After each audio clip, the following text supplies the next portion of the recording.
everybody, I'm Missy. I'm Monty, but my partner calls me Micah, and you can too. Today we are doing a Kitchen Nightmare episode. Missy, what are we doing?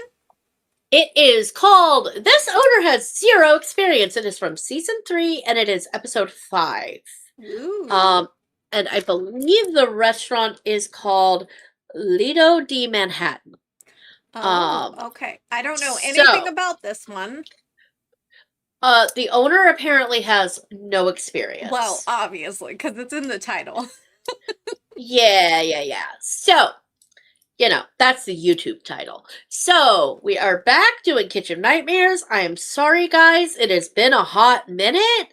We did do a react to a Hotel Hell, but what happened to that, Monty? My computer ate the episode, and it is no longer on my Twitch. But you guys might be able to find clips from it. I don't know. We might try to record the episode at some point, but let's wait a little while down the line so that my brain erases whatever happens so it feels authentic, because I could not edit it. She tried. I tried. It just disappeared, guys. Yeah, I did, yes. So no, it did. No, I did. I was here the whole time. I didn't disappear. No, you edited it, part 1, but like part 2 just went poof. Bye. Alrighty. Let's remove the episode from our brains because it was painful. Yeah, some of you guys were there to know exactly how painful it was. Yes, those that are in our Twitch chat, they know. Yes. Alrighty. Shall we get started? Yes, we shall get started. So I am very interested. I am told that this one is supposed to be a little more wholesome. I love a wholesome one. Yeah, it's been a hot minute, so let's go. Let's go. I went to go, let's go, and then it didn't go. There we go. Oh no. Tonight on Kitchen Nightmares, Chef Ramsay heads to Manhattan Beach, California, where he must contend with the youngest restaurant owner he's ever encountered. How old are you if you don't? I thought it was in New York. I thought it was Manhattan. I thought it was in Manhattan, but it's in California. It's in California? Oh, okay. Is the sound too loud? How's the sound, you guys? Just like a little heads up. Let me know. Yeah. Is it too loud? So, I don't know. But apparently she's the youngest restaurant owner. Sound is good. Okay. Sound is good. All right. Sound is good, just like their food. The food is good. The food is good. Oh, it's a bit louder than us. Okay, good to know. Oh, okay. I was thinking it was, because I had to turn it up all the way for Disney, and I thought maybe it might be too loud. Okay.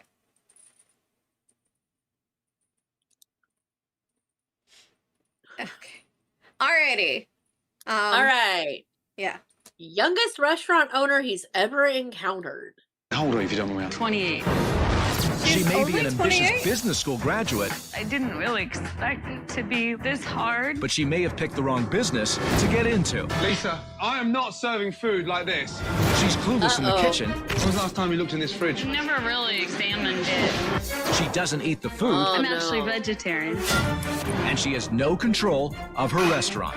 What are you doing? Why are you standing here? Tonight, Chef Ramsay tries to educate this young owner. We're serving tuna on a Monday for Thursday night. But when class begins... Whoa! The what are you doing? Why are you standing here? Sounds so, like, unauthoritative, you know? Like, I know that comes with experience, and she's really, really young, but it kind of sounds a little whiny. And, like, my first thing I would actually say would be, like, hey, let's try to work on our tone a little bit when you are, like, the boss. Because as somebody who started her career very young, her job very young, and was, like, matched up against 50-year-olds, your tone and how you like hold yourself is so important against like more experienced older people, you know, that you are then put in charge of, you know.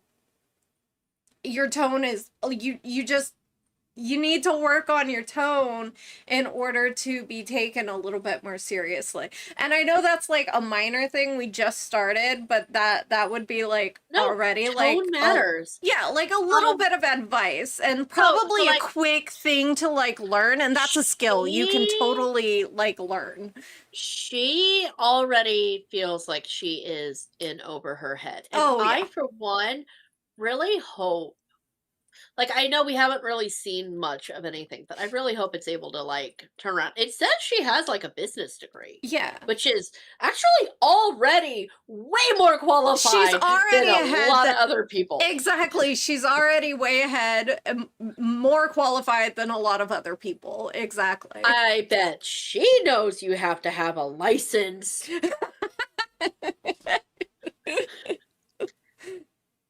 All right, shall we? Yeah.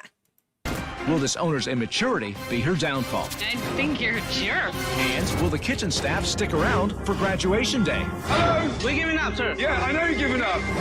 Louis! Get ready for a crash course in Restaurant 101. You may have bought the restaurant at 23, but you're not running it. Grow up, Lisa, will you? Oh. Ooh. Oh, she was 23. So she's had this restaurant for 5 years. 23 is so young. You're 23 just is- out of college at 23. Yeah, 23 is like, yeah, like 23 is like baby. Like your brain is like, I'm not saying that 23-year-olds are babies. I'm just saying that's really, really young. With that said, we started our business when I was very young. I was in my We 20s as did. well, but I Yeah, can't. yeah. What was I like 20 when we started our business? I think I was 20. Was I You 23? would have been like 24? Yeah, Yeah. thereabout. Yeah, about Thereabout. 23, 24 Yeah, when we thereabout. started our business. Thereabout. When Yeah. we started, yeah, thereabout. And I mean, but you are right, Nisheath. Holding it for 5 years is already a success by Kitchen Nightmare standards. Yeah, yeah. And But like 23 is really, really, really young. yeah. And we don't know, well, I don't know if she has any server experience prior to this. Cuz you know, you could have worked as mean, a waitress That's as yeah, 'cause like I mean, a like, teenager.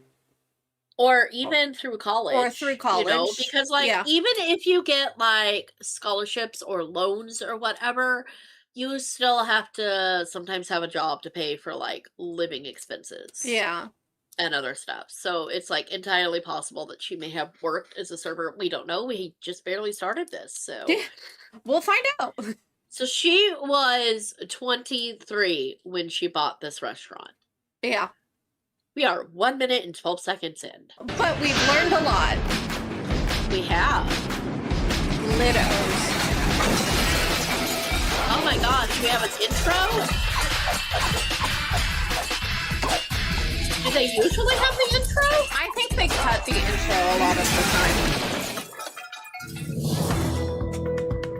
Just south of Los Angeles is the picturesque beach town of Manhattan Beach. 5 years ago, Lisa Hemmett, an ambitious 23-year-old, fresh out of USC Business School, bought a restaurant called Lido di Manhattan. Hey guys, how are you? Welcome to Lido. I think I do surprise a lot of people based on first impression, and seeing someone as young as I am and female, I think they are surprised. Thanks for joining us. Most people still think that my parents gave it to me or I married somebody that gave it to me, which is frustrating, but at the same time, I know the truth. I mean, like, okay. Okay, you gotta admit, she is girl bossing. If she bought this restaurant with her own money and she worked towards it, my goodness, at 23, that is an accomplishment in of itself. Right? Right? I mean, she bought this. She's been running it for 5 years. Obviously, it's running into problems. Yeah. But, I mean, still, though. Am I That- fangirling already over our girl? I'm kind of Okay, fangirling. when you think about some of the other like we've had a lot more male owners. There's been some female owners, but they've been older. Yeah. And Or they got it from, it's like Or a they family got it- business. it's a family business, yes. Whereas this girl is just like, I'm gonna buy that, I'm gonna run that, and like she's kind of girl bossing. You know what? I'm here for it. I'm here for it. I don't know, but at this moment, I kind of feel like I'm rooting. Yeah, Cece, Julie, Amy, yeah, they were problematic. Yeah. Mama Sherry was not, but she was older. Mama Sherry was not. But she was But also she older. girl bossed a little too close to the sun. You know with what? The bigger restaurant. But she's doing lovely now. And doing well She now. is. She's doing great right now. She's also a girl boss. I love me a good girl boss. Yep. All right. All right. I went to Marshall School of USC and Business. studied business entrepreneurship. So after I graduated college, I was bound and determined to only work for myself. But instead of starting from scratch, I started looking at existing businesses with staff, with customer base. And Lido just seemed like a real great fit. I don't think it looks good. Like What? One long? big table. Lisa did not, at that time, have the experience to run a full restaurant, in my opinion. I think we should separate them. Okay, so she basically bought everything, and it already came with staff and everything else. So she bought a restaurant that already kind of had That a fan is base. certainly a way to go. I don't know if she did. No, that's what she said. No. There was more to the sentence. There was more. Yeah, I'm sorry. No, you're fine. I don't know if she did, but I would have done research on the restaurant to see exactly how successful it is, why they were selling it, because a lot of the time, if you're already selling a restaurant, that means that there are some issues, or it could just mean that they're ready to move on from it. Now, you need to know, like, the history, because if it's already failing, coming in can be quite risky to buy an already failing restaurant. You know what I mean? Absolutely, yes. Yeah, and definitely, Tanner is right researching the area. Now, Missy and I, we've never owned a restaurant, but we did own our own business that we will be closing at the end of this year. Well, actually, in like a couple of months, but It's just it's time to move on. it's time to move Onto on, other exactly, onto other things. But we started from scratch, so we went a whole different way from what she did, which was we started from scratch and built our way up to it. Now, we never had our own like physical shop, like, or anything like that, but so I don't have any experience on that. But I can't imagine just going in and buying a whole new restaurant, No, not at all. That would be like, okay, so in we made doll clothes. And at one point we also made like very realistic looking dolls, but we kind of moved away from that fairly quickly-ish. Yeah, we like found after our a few niche years. somewhere else. Yeah. And so, I mean, we did do that, and like for the past 6 years we've been doing the shirts for a doll convention, which has really been cool and a fun experience. And we did have some customers that are like return customers. They really liked our work. And like when Monty says we started from scratch, I mean, she said we started from scratch. Not only did like we just like decide, oh, we're gonna do this, but I mean, we made doll clothes.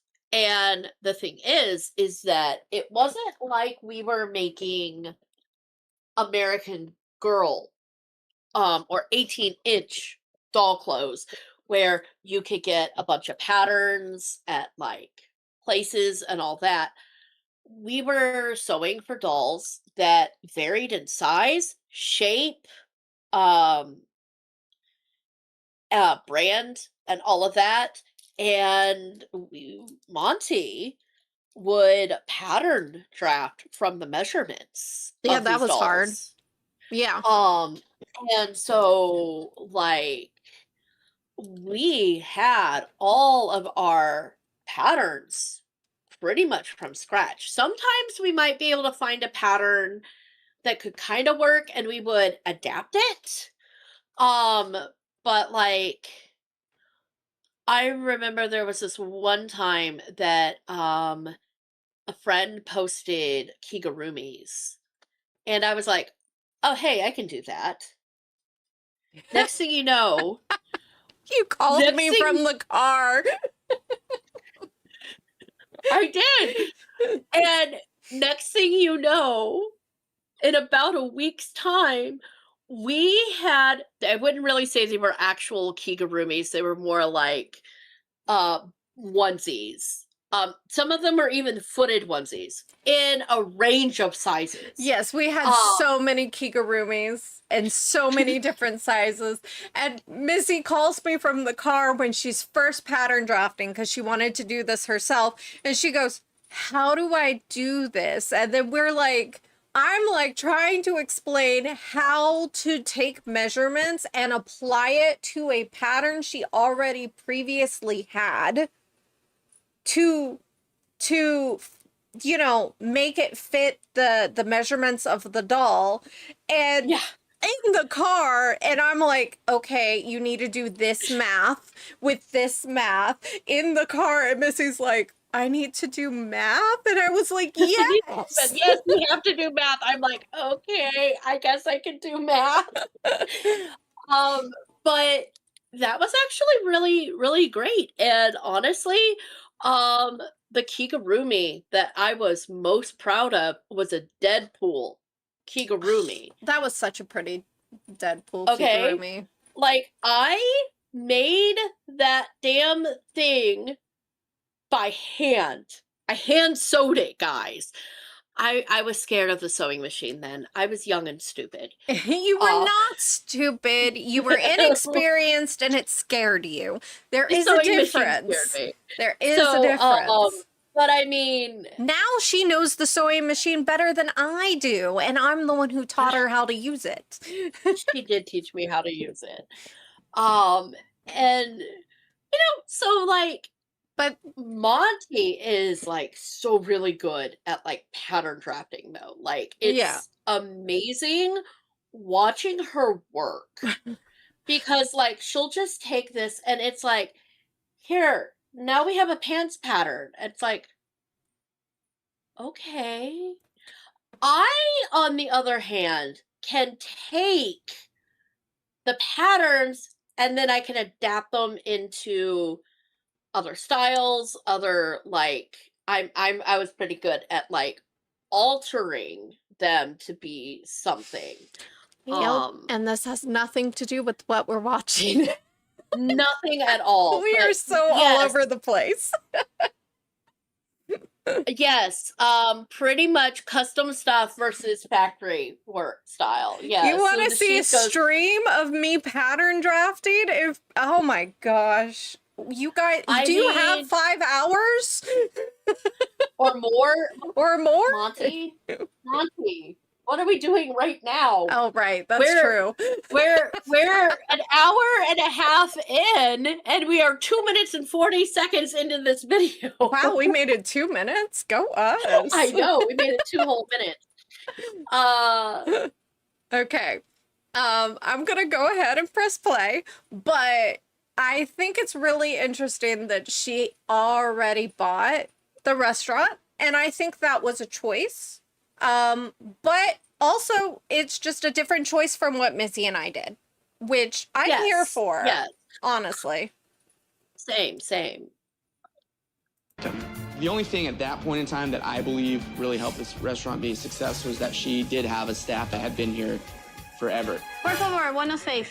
Lisa's very smart person, but she doesn't have a lot of experience with restaurant. I don't want to hear complaints. I don't want to hear shit. I just want to hang out. If you see a wine key, I took it from Priscilla. A lot of times she gets things mixed up, like she considers me as a friend, not as an employee. Do you have his phone number? Why are there Morocco? They've been Okay. there. You Okay, so there's some lines being blurred. We don't have very good boundaries. Yeah. She doesn't have very good boundaries. But then she's that 20. doesn't- What? She's 23? 28. 28. She was 23. She's 28 now. She's yes. 28. How? I mean, like, I didn't have good boundaries at 28. That's so something you learn as you get older, you know? I'm 41 and I'm just really kind of learning better boundaries. Yeah. Yeah. You know? Like, no. And, you know, so it's easy to see, and especially if you do see these people on a daily basis and you are in a friendly type situation, those lines are easily blurred. Also, if you guys are interested, this is sort of like a derailment from what we were just talking about, but Missy and I taught pattern drafting classes at conventions, and I may have a pattern drafting pattern with instructions on how to pattern draft your own kimono somewhere. If you guys Oh are my God, interested, yes, we could it's a totally kimono. pattern draft kimonos based upon measurements. And of course, that also included a bit of history on like sleeve links Yeah, and kimono type thing. yeah. Because I don't remember it. I all ran now. into it the other day in the game room and was like, oh my gosh, I remember Wow. this. There were like 5 or 6 papers of like the copies that never got passed out. We also did t-shirts, and we also did a pattern Tote draft for bags. tote bags. Missy's favorite class ever was tote bags. And then we also Yes. did how to sew plushies at conventions. Missy and I worked conventions a lot. Yes. So, Oh my God, if- the plushies gives me nightmares. Any of those are something you're interested in, let us know. We will consider it. Okay, Yeah. anyway. Anyway, now for the record, guys, if you guys were interested in like plushie anything, we actually wouldn't mind you guys. It's just it was a very big convention, and at one point we ran 200 people through a plushie panel In that was only 30 supposed minutes. to be for 50. Yeah, that was only supposed to be through 450. And we did it People in were 30 sharing minutes. supplies. It was terrifying. It was I don't fun. know how we survived that. Very carefully. Very carefully. All Okay. right. We can press play. you put them there on your. I can't reach that. Damien is bar manager and someone that I have been kind of dating in the last 6 months. Thank you. I don't think that I have a type. Okay. Girl. So you're dating your bar Girl. manager. Girl. Girl. Okay, one, Girl. like it's one thing to kind of be on friendly relations, but that's a little too friendly. Okay, one, if it goes wrong, there's like a power dynamic there that is not a Mhm. healthy thing for you to be doing. Because if you break up with him, are you then going to take it out on him and his job? You know what I mean? Or if it ends poorly, badly, is this going to affect his job? Because, like, girl, we need to have a talk about power dynamics within the workplace and how not to be toxic. Like, Because that's kind of like- toxic. and also the question is he a good bar manager or is he dating you because he's a bad bar manager and he doesn't want to lose his job? That's also a really good point, because now you cannot fire him. Yeah, because you're his girlfriend, you know. Mhm. So it's not just like bad for her, but it's bad for him, or it's bad for him when it's bad for her. You know what I mean? I completely agree. All right. If she sees something that needs to be done and will ask me to do it, I'll do it. Are you okay? No. Give me these. Just relax. I kind of crossed this fuzzy line where I'm having him work here. No, you Probably didn't a bad idea. kind of. You Ma'am, totally it's- crossed it. It's not a fuzzy line. It's not a fuzzy line. It is bright black. You can see the line. No, it's bright neon yellow. I mean, like, it glows in some the people are dark. You colorblind. cannot Some miss people are it. colorblind. That's why it's neon. It glows. Oh, okay, it glows. It It's glows big, in the dark. bright. You can see it during the day. You can see it during the night. It's right there. And the font the is line. bold. It is bold. It is It a says, bold line. "Do not cross this line. Do not date your manager." Yeah. All right. Well, he does seem kind of caring, though. Yes. But, like, my question is, were they already dating? Was he already working here and they started no, dating? it sounds like she crossed that fuzzy line after he started working there. It's fuzzy because she's looking at it through rose-tinted glasses. She can still see it. You guys are right. All right. Probably a bad idea, but I'm gonna do it anyways. No. Okay, so she's unfair. It's a bad idea. It's Yeah. heartbreaking to me to see other people choosing other restaurants around here. I struggle with why it's not busier than it is.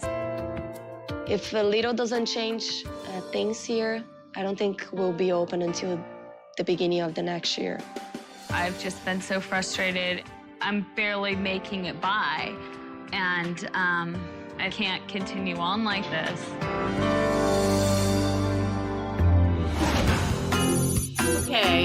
Okay. Parking lot is jammed, so my big question is, what's the problem with the restaurant? I'm about to find out. They're going everywhere else, Gordon, and not the restaurant. That's the problem. It's a place in California, my dude. Yeah. Yeah. You park where you park. Hello. Hi. How are you? Very well, thank you. How are you? Good. I'm Lisa Hennett, Lisa, nice to see you. owner. You're the owner? Yeah? So just very quickly, you've owned business for how long? I've been here for 5 years. You don't look that old. How old are you, if you don't mind me asking? 28. 28, so you got it when you were 23? 23. Yeah. How did you manage to get a restaurant at 23? I was just determined when I graduated college. And you graduated from where? USC, Marshall School Business. Yeah. What was that, a graduation present? No, Dad didn't buy me a restaurant. Dad co-signed on a loan for me. So I'm going to have a quick bite to eat. Okay. Thank you. Okay, Dad co-signed on a loan. Okay. So what does that mean for Dad? You know, like if the restaurant fails, what does that mean for Dad? Because Dad's Well- also going to be in charge of paying for that loan if the That's restaurant true. fails. You That's know? true. Unless the loan has been paid back. No, But we that don't is know true. how successful. Yeah, we don't know how successful it was in the beginning versus now.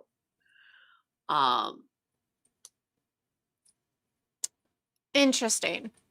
I have a lot And of thoughts. to be fair, at 23, this woman couldn't even rent a car. Yes. And So having to have a parent co-sign for a loan is not surprising. no, because you know, when I was 21, I bought a car and my mom had to co-sign for the car as well because you know, you're just too young, really. That no credit is going to just accept you by yourself at that age. At least I don't 100%. think. But like, yeah. Yeah. So it's not entirely surprising that a parent had to help her co-sign for a loan. Yes. I'm And just like, I know that there have been other situations with other restaurants, with other episodes where the family lines got really murky. Yeah, I'm just really interested to see what it would be like for Dad if the restaurant fails. Fails. Has the loan Yes. already been paid? And I don't think we're going to get those answers because it's really not any of our business. I'm just No. curious. But hopefully this is going to be one of those episodes where things get turned around and like maybe this restaurant is actually still open unlike a lot of the others. Fingers crossed. That would be super cool. Or she sold for, Or a she really sold high it price. and she got her money back and maybe she's running another restaurant or she's off doing something super, she's still girl bossing. Yeah, That would be really cool. I'm rooting for this girl though. I am too, honestly. Okay. And You seats want right to sit here. there? God, all these colours. Who came up with these colours? The previous owners came up with the colors. I kind of have kept it the way it was. Right. What's changed since you took over from the older restaurant? I haven't changed too much. Oh, really? Um, What, in 5 years? Yeah, in 5 years. So this is the same menu that was off the previous owner's a la carte? Mm-hmm. Right. The head chef's name is? Luis Martinez. And Luis has been here for 18 years. And the sous chef is? His brother, Arturo. Okay, good. What would you recommend? This filet wrapped in pancetta, topped with a homemade balsamic reduction sauce. But I'm actually vegetarian. Just say that again. Sorry, Yes, I'm vegetarian. you're vegetarian. Yeah. Right, so charcoal fillet, but hold the fillet. You know what? It's fine. Yeah, that dish is awesome. I mean, Thank you. okay. So she just was like, yeah, this restaurant was working and obviously this restaurant has been around for a while because he would have been there for like 13 years already when she took over. Yeah. So he's been there for 18 years, but she hasn't changed anything in the menu, which means she didn't do any kind of research which means has she done any things that are like fun seasonal specials? Right, Has she done anything like that? I was Because wondering those sort of about that. because those sort of things bring in people, it's like, oh hey, okay, so at the restaurant that I worked at for Oktoberfest, we had a kielbasa pizza, I think. We had like A kielbasa? like What is a kielbasa? A kielbasa is basically just kind of like a sausage. Mm, It's a German sausage. it's a type of sausage. Okay. Yeah, it's a German sausage. So we had like a kielbasa gyro sort of thing where it was Oh. like the gyro, but it was like a little more like I don't think it had tzatziki. I think it had like maybe like Dijon mustard or something. Who came up with those menus? The owner. The owner The came owner. up with them? The owner, he would work with his head chef. And they would come up with these things. And he had monthly stuff. We would do stuff for Valentine's Day. We would do stuff for like Christmas. We did like the Oktoberfest thing. So, We did y- we did some seasonal stuff. We did just like special stuff. So like we had like at one point we were doing like pizzas and they had like different options on them. so you would And say, oh, sorry. one of them was even like a Greek style type pizza. Mhm. And so, you would run these for a few weeks. I had a love-hate relationship with them because it was a brand new menu item that I had to learn how to make. And then just as I've learned how to do it really well, I have to learn something new. But so it can be frustrating, but overall though, for the sake of the restaurant, it's a good thing because like you're like, hey, this is a special, thing that we're promoting right now, and when it's gone, Do you there think? was even Mm, some things that mm. got brought back because they were like we would bring them back like the same month, the next like we would bring them back. I've seen them be brought back. Um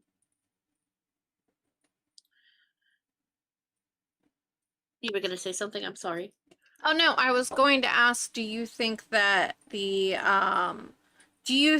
these specials actually helped promote the business better? Did it bring in more customers, or Oh, did it there affect anything? it Like, did. I mean, there were the standard things that were on the menu, but when we would do that, we would have like a new thing. We were doing those just as much as we were doing the normal menu stuff. So there was definitely like some hype and some interest in it.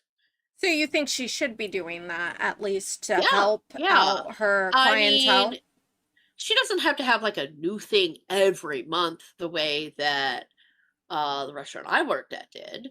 But I mean, it definitely can help. That is why even like fast food places do like seasonal things, the Golden Arches, they had their like, meals where they team up with people and stuff. They do promotional things because it does bring in business. Hmm. You do have to actually do stuff. And her being a vegetarian, that could be a opportunity to introduce some like vegetarian options that maybe they didn't have, Yeah, sort of thing thought it like was that as well. I thought it was very interesting that she suggested a dish that wasn't vegetarian and then backed it up by saying, I'm vegetarian. So she's like, I recommend this dish, but I'm vegetarian, so I can't eat it, without actually saying, I haven't tasted this dish, so I really can't recommend it, is really what is going on underneath that, like, Yeah, underlining thing. but it could be like, okay, but like within my friend group or something like that, it's like so this is one of our most popular dishes that we sell a lot of. Yeah. So, And I think it's she probably could really have high. said Um I think she could have said this is one of our most popular dishes and then presented the dish without actually saying I'm vegetarian. Like that's extra information that is not needed for the customer. right? Yeah. Right? It's like I know that there are people who are vegetarian and then there are people who eat, sleep, live being vegetarian and or vegan. Yeah. And by that I mean they are like very zealous in This is how like she doesn't seem that way. Missy and I Uh have both Missy and I have both been vegetarian in the past. So, and vegan. of course we totally understand being vegetarian for reasons of like religion or of Oh, morality 100%. or even just for your own health. Health. Yeah. Yeah. And so Like that's not even the issue here. The issue is the fact that she presented a a non-vegetarian dish, but then backed it up with more information that kind of stated, I've never tried it. yes. So And it's like personally, to me, that would be a turn off. Like if my server said, hey, I recommend this instead of this is our most popular dish, say, I yeah, it's in the recommend wording. this. It's definitely in the wording. Yeah. And then backed it up with I'm vegetarian, which to me would be like, so you've never tried this dish, so then you can't recommend it. And yeah. Like guys, at the time that I was working at the Greek restaurant, I was Weren't we gluten vegan? free. Oh no, we were gluten free. I was being gluten free at a time. We may have tried the vegan I think we tried the vegan after that. But After, I yeah. was gluten-free at the time, guys. But even then, I did try things on occasion just so that I knew what it actually tasted like. Yeah. But you know what was actually really, really kind of cool? When we would have somebody come into the restaurant and say, "Hey, I'm gluten free. What do you have your gluten free options?" I was the one that they came to because I was able to look at the ingredients we were using, how things were being prepared, and everything. And I was able to be all like, these are safe. They can have the falafel. Obviously, the pita's out. They can't have this, or that, but they can have this. If we need to, we can wipe everything down and we can make sure that, like, we'll wipe down counters. We can't guarantee that it's not in a shared space, but I did just wipe the pita. I did just wipe the pita. I did just do the pita, but I can clean off the grill before I put anything else on it, you know? Um, So, like, that was like a huge boost to my ego. Hi, Noodle Man, we're doing okay. Hi, Noodle Man. What are we eating tonight? So yeah. So I definitely think that she should have led with something like, well, this seems to be one of our most popular dishes. Maybe you could start there. This is a really good seller. I can't tell you exactly how it tastes, but like the numbers speak for themselves, I think. Yeah. Because like if she's like, I'm a vegetarian, I've never personally tried it, but like a lot of our customers really seem to enjoy it. Um, if you have to tell them you're a vegetarian, that's a good way to do it. It's like, um, our customers really seem to enjoy this particular dish, so maybe you could try that one. If you're looking for something a little different, okay. So like for me, I can personally recommend this particular salad or this particular like pasta dish. Something like that that would be more considered along the lines of like a vegetarian dish. Yeah, exactly. Um so yeah, I definitely say she is very inexperienced.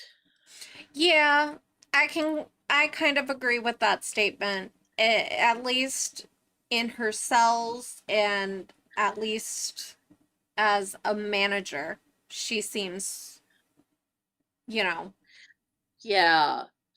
And also the fact that she just hasn't really done anything with the restaurant. She didn't do anything to make this restaurant her own. yeah. She just bought it. Um, which is really kind of sad because like you bought the restaurant and it was a popular restaurant, but you have to put your mark on something. I kind of think now I didn't go to business school or anything like that, but like when we owned our business, we would do seasonal things. Like one year during Halloween we did a witch set, and then another year we did a pumpkin set because Missy and I really do up Halloween every year for Oh yeah, our business. and that witch set was gorgeous. I mean, like I hand painted books. Maybe you should post a picture of the book in the Discord. Yeah, and I stained the papers to be like tea colored papers. They were gorgeous. Guys, it was gorgeous. I even had a customer who was like, "Hey, wanted just like a slight alteration to it and just for it to be kind of like bloomer style like pumpkin pants rather than the skirt." Which was not that hard to adapt. Yeah. Everything else was the same. And so like I don't know, as a business, you kind of just know that in order to keep getting customers, you have to keep up with certain trends or celebrate certain seasons and do it up real nice and get more people in. I mean, guys, if you stay the same every single time, you're not going to get more people. You're not going to grow as a business. jeans and hoodies, those were our top sellers. Oh yeah. Like we were making so many jeans and so many hoodies, guys. But I mean, but we still have like these seasonal things. Like we bought certain fabrics that we did Christmas style leggings. Heck, guys, I even got some Christmas socks and did ugly Christmas sweaters for dolls made out of socks. Yeah, that was fun. That was fun. Like we had ugly Christmas sweaters for the dolls. Those sold pretty well, actually, guys. They like the novelty of the things. And I think Doll owners I are know- a different breed. Yeah, I know it's different for like a restaurant, but I even think that a customer would also like the novelty of something that's just different. Like you come in and you get the same thing every single time, but then you just look at the menu and go, oh, there's a new seasonal item. Let's try this, and then be excited. And then they'll go tell their other friends, hey, they're doing this new thing. I tried it. It's really good. Come try it again with me. Come with me and try it. And then they'll bring their family and so on and so forth. That's like business 101. And I'm really surprised she didn't think to do it. And that's not to say anything bad about her business style or anything like that. It just does give to her inexperience. Yeah. Because we didn't do all of those things like at first. We No. were just like we were looking at like what other people were doing and kind of figuring that out. Well, and, when like, we were first, because we started from scratch, when we first started, we did like everything. We started everything. We did sundresses and we did one-offs, a lot of one-offs just starting out. We did grab bags, which was a lot of our pattern tests. So we would do like grab bags and we would like sell, you get like 5 items or whatever for like $10. Yes. Oh, no. That concept of a menu, that's too much. Yes, that's exactly. too much. I mean, we're talking like you introduce like maybe a couple of like one-off drinks for the month and maybe like 1 or 2 menu items for the month, you know, like, hey, you know, it's spooky season, so we're having like this witch's brew cocktail type thing, or you know, and we're having you know, we have pumpkin pie on the menu. Yeah. Where normally they don't sell pumpkin pie. How about some Tinder elk? Oh, guys. Alrighty. I don't even think that guy was using his own elk. I don't either. So, alrighty. Let's she's get back recommending a into filet, it. which completely off topic, but filet is delicious. I love filet. Filet is very good. Alrighty. I'm gonna press play now. That's fine. Wow, bizarre. Hello. Hello, how are you? Priscilla. Priscilla, nice And to I'll beautiful be your name. server. Okay, great. Oh, she's Excellent. cute. Thank you. Priscilla, I think I'm ready, seeing as the owner's vegetarian. The baked eggplant roll, and then the spicy ahi tower, please. All right. And I then like the how tortellini pasta soft-spoken she salad. is. Okay. Yeah, thank you, man. You're welcome. Young man, how are you? Damien. I'm the bar manager and the catering director. There's a big title, catering director and bar manager. All at once. Well done. Is Lisa a good boss? Lisa is a lovely boss, yes. Lovely boss. Sometimes when they refer to the boss as being lovely, it sounds like it's an intimate lovely. Oh, Which is nothing wrong with it. no. Is there? No, I am dating Lisa, yes. Okay, now, right, that's why she's lovely. Got you now. Okay. Oh no. Oh no. Oh, what is that? Eggplant roll. Really No? hot, yeah. Don't you worry, thank you. And these are stuffed with Mozzarella cheese. mozzarella, thank you. I just wanted to look at it. I mean, Okay, so I can definitely see how the eggplant has been sliced and stuffed with mozzarella. Okay. So like we did eggplant. So there's like a fuck if I remember what it's called, but there is a Greek dish that is kind of like an eggplant lasagna type thing. Brain is not braining, and I'm not googling it right now. We had one of those like deli meat slicers that we would slice the eggplant nice and thin. This does look very similar to how that would look. So this is possibly maybe made in-house. Maybe, if I'm hopeful. I'm hopeful, guys. You know, usually I say, I would try it and it looks good, but I don't know if that eggplant really looks good to me. I mean, I don't really like the look of the sauce. Yeah. It looks very like, okay, so the eggplant part themselves looks like that could actually have been something, but the sauce looks very canned. Yeah, I'm not sure about this one, you guys. I think I would pass on this, and I do like a good eggplant dish. Yeah, eggplant is good. Like, I will eat an eggplant lasagna any day. This Okay. one's not for me. Yeah, that doesn't look very appetizing, does it?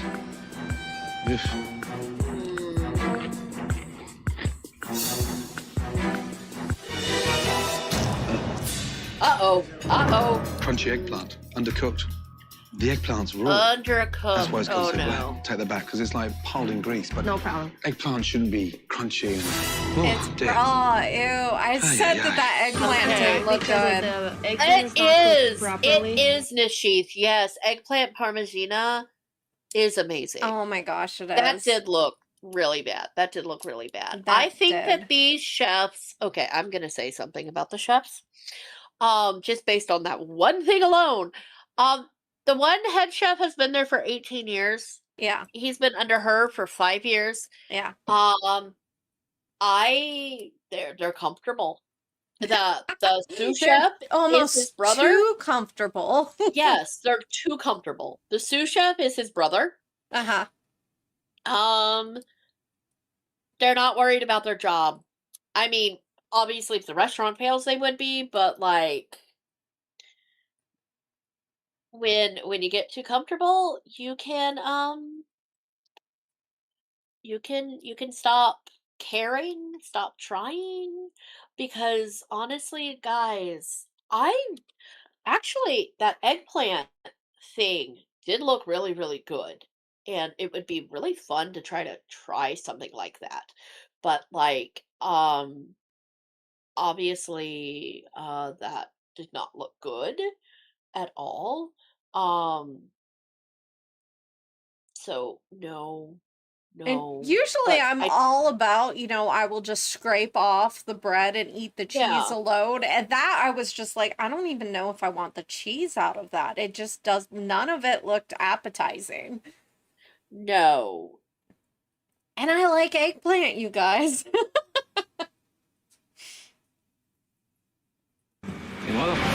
This is the Yahi Tower appetizer. Thank you. Ah, dear. Oh, I feel that's like there's a firework cute. display taking place on my plate. Rocket Man. Something's wrong. I can tell on his face. Moussaka. So compressed it feels like it's been done 2 days ago. Moussaka. The eggplant dish is moussaka. Oh, what, from earlier? Yes. That you were trying to remember? Because I was like, that's not what this is. This isn't moussaka. And then they had like a vegetarian version of that as well, but it's basically, it was eggplant and like there was like a meat sauce and it had bechamel. What is that? It's a kind of sauce Oh. that I never actually made, but I watched get made. Oh, okay. But yeah, so it's kind of a white sauce. Oh, okay. Should I go back in the video? Yeah, you can go back just a little bit, but like it's called moussaka. That was the dish that I was trying to think of, was moussaka.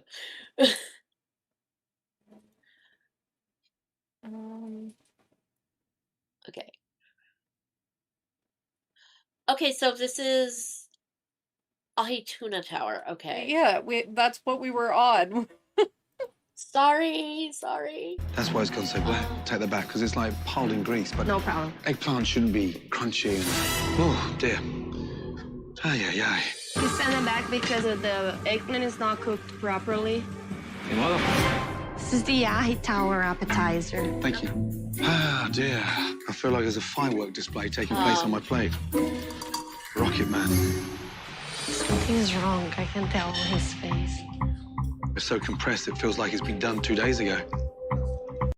Is everything okay, Missy? Yeah. Everything's fine. I'm just You picking are apart their bouncing food. like you're talking, and I'm just like, why? Oh, I have no idea. Okay. I don't know. I'm not talking. I'm not bouncing. I promise. I'm just over here analyzing their dish, wondering why you get all of this like tuna, but then you get like 5 chips, and I'm just over Maybe you're here just wondering. supposed to load up the chips. You know, like you Yeah, would a but there's only pizza. like maybe I'm questioning this appetizer. Same. Maybe you could order free chips. Maybe. Ouch, spicy eye tuna. That tuna doesn't taste fresh. It's grainy and it's furry. Here, you've been sat there. Furry sorry. tuna?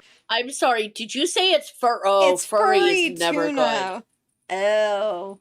Furry is never something you want your food described as. Is this one of those things where I don't want to see the refrigerator or the freezer? It might possibly be. Because now I'm worried. Because you He said that it's the furry. chefs feel like they are too comfortable. And chefs that are too comfortable let their freezers and their refrigerators go bad. I don't know. It feels like based on the dishes thus far that like they're just.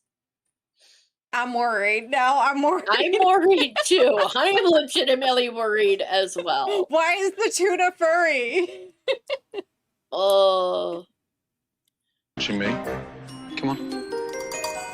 There was Okay. a story about this type of fish that was actually furry, and people were like, it came from like this one particular thing. It turns out it just had like this weird mold or bacteria or something growing on it that was like Ew. in this. No, they were like still alive like that. I know, but still, ew. Yeah, but like I don't remember where it was, but it was like in a lake or something.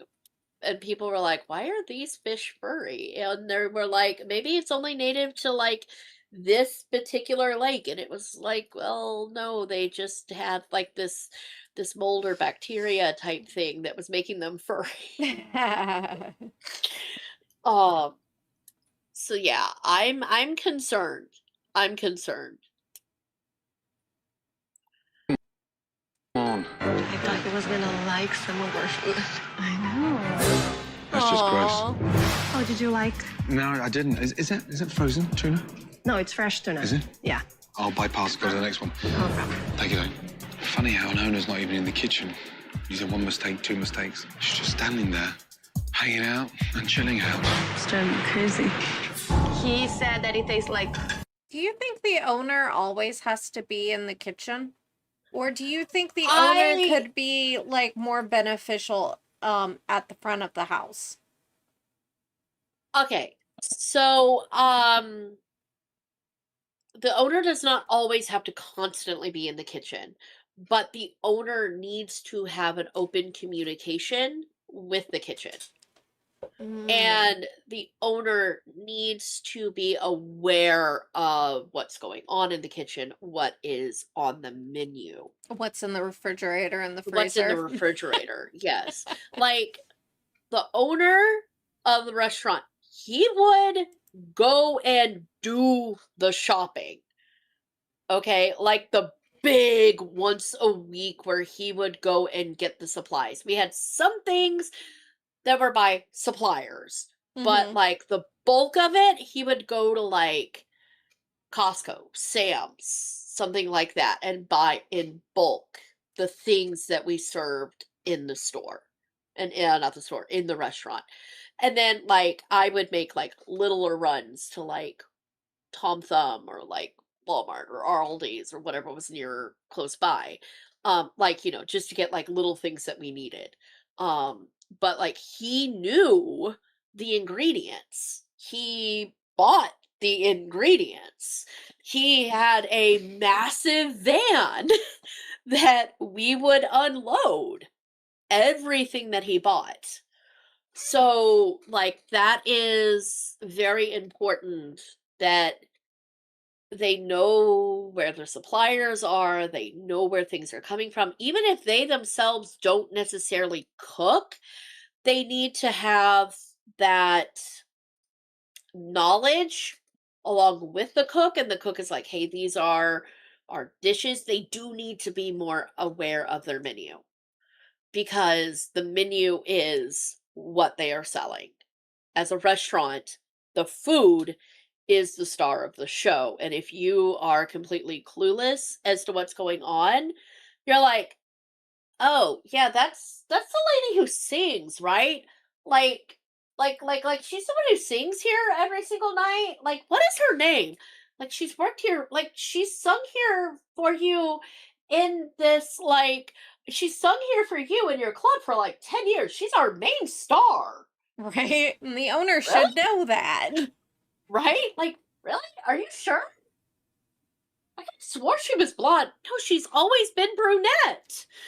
See, You now see? I feel like that's a thing I would do and not even be like rude. Okay. But okay, well, maybe with a person, but like you knew. You were like, okay, going back to the doll thing. Yeah. You were very involved in the fabric choices and everything like that. You knew what fabrics we were offering and and what items we were offering. Yeah. It wasn't necessarily like even if you're like, I'm just pattern drafting and I did do a bulk of sewing. Not to say that I did all the sewing because Monty has done a lot of sewing. A lot of sewing. But there were times where it was just like she's working on pattern drafting something and so I'm doing the sewing to fill the orders. Yeah. Um And I'm doing the but pattern drafting sewing to make new listings. exactly. But the thing is that still Monty knew what I was making. Mhm. I would even be all like, okay, I would even like take it in there for like an inspection Yeah, she would. because I'm like, okay, what do you think? Like, pass final inspection, pass Monty. What do you think? Does it look good? I did great, right? This hoodie looks amazing, right? Yes. Look at how even that zipper is because guys, we put zippers in our hoodies. In our little itty bitty doll In our hoodies. itty bitty little doll hoodies, guys. We put zippers in the freaking things, okay? So like, yes, there is some importance on the owner at least spending some time in the kitchen, um, checking in on things, even if they have like they are like, I can't be bothered to go pick up the ingredients myself. They Right. need to be like, they're like, I have the head chef do it. Mhm. And all that. But they need to be touching base with the head chef. They need to be going over the receipt probably and be like, okay, I see what you did there. And then like the Instead chef of can just be like, standing there. yeah, instead of just standing there. So Noodle Man goes, you got some who are probably better working front of house. Sebastian, for example, and that's not even being sarcastic. Loves to mingle, bad at running the kitchen. And Kale Thing goes, that depends on how people are, but you do need a bit of everything. Yeah, I agree. The owner? of the restaurant I worked at, really good cook, guys. He was he like actually did like chef stuff. So he might have rose my expectations slightly high, perhaps. I mean, I'm not gonna lie, there were other ways where he kind of failed as a boss. But as far as actually running the restaurant and stuff went, he was good at it. He's still good at it. It's still a restaurant, guys. It's still running. Hydrate. Hydrate. I'm having water because I drank all my coffee. I'm having water because that's what we have in the house. Okay. All right, Tanner. Bye. You go on and go to bed, okay? Enjoy your new bed. Enjoy your new bed, yeah. And you can catch this. You can catch the rest of it. It'll be on YouTube. It'll be on Twitch for a few more days, and then you can catch the edited version on YouTube. Alrighty. Frozen tuna. It is frozen tuna. I told him it was. Okay. Oh. It is frozen tuna. Oh. And see, she said, okay, now she is like. She's literally admitting just now that she said it was fresh tuna because she thought it was fresh tuna. She thought it was fresh tuna. Because it's like, what reason would it not for her to think that so it is frozen tuna? Yeah.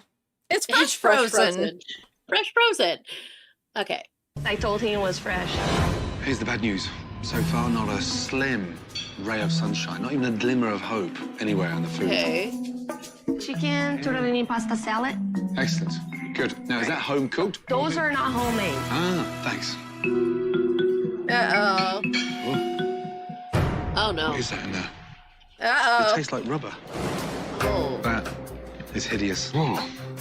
Yeah, not very pleasant. Okay, so I know that it is Gordon Ramsay's job to pick things apart, like really pick it apart. Yeah. And it is very rare that he actually is like, well, this food is good. Here's looking at you, Mama Sherry. He didn't even shred this. Usually he takes apart and shreds it to find something wrong with it, though. You know what I mean? He does. He does. This one, he's just kind of like, he like took a bite of it and was like, what? And I mean, he didn't completely pick apart the eggplant. He kind of like opened it a little bit, but was like no, he's not like, usually he's just like, yeah, like really digging in there and tearing things and shredding things. So I don't know if that says something about the restaurant or if it doesn't. You know what I mean? Like, I don't know what that means because I haven't seen it yet. Same. No, I mean, that's just stone cold. I'm sorry. Yeah, ask Lisa to taste the tortellini, just the vegetarian part. All right. Honestly. I still think it tastes good. Everything vegetarian, at least, I've tried, I love. So I think our food tastes great to me. It really does. Vegetarian owner Lisa has relied on the Martinez brothers. Hi, guys. Hello. Come round. And a menu she inherited from the previous owner. And Chef Ramsay was not impressed. So, what hurts more than anything was how bad the food was. I can't think of a worse vegetable to serve raw. And Now, honestly, as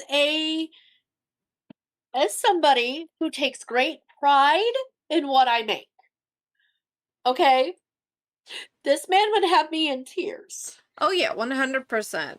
You know, so I can understand, but this one guy, he has his arms all crossed. He's very defensive. The other guy's got his hands kind of like down, but you can like look at his face. So I know it's gonna be bad. Yeah. But they're sort of shielding themselves because they know that.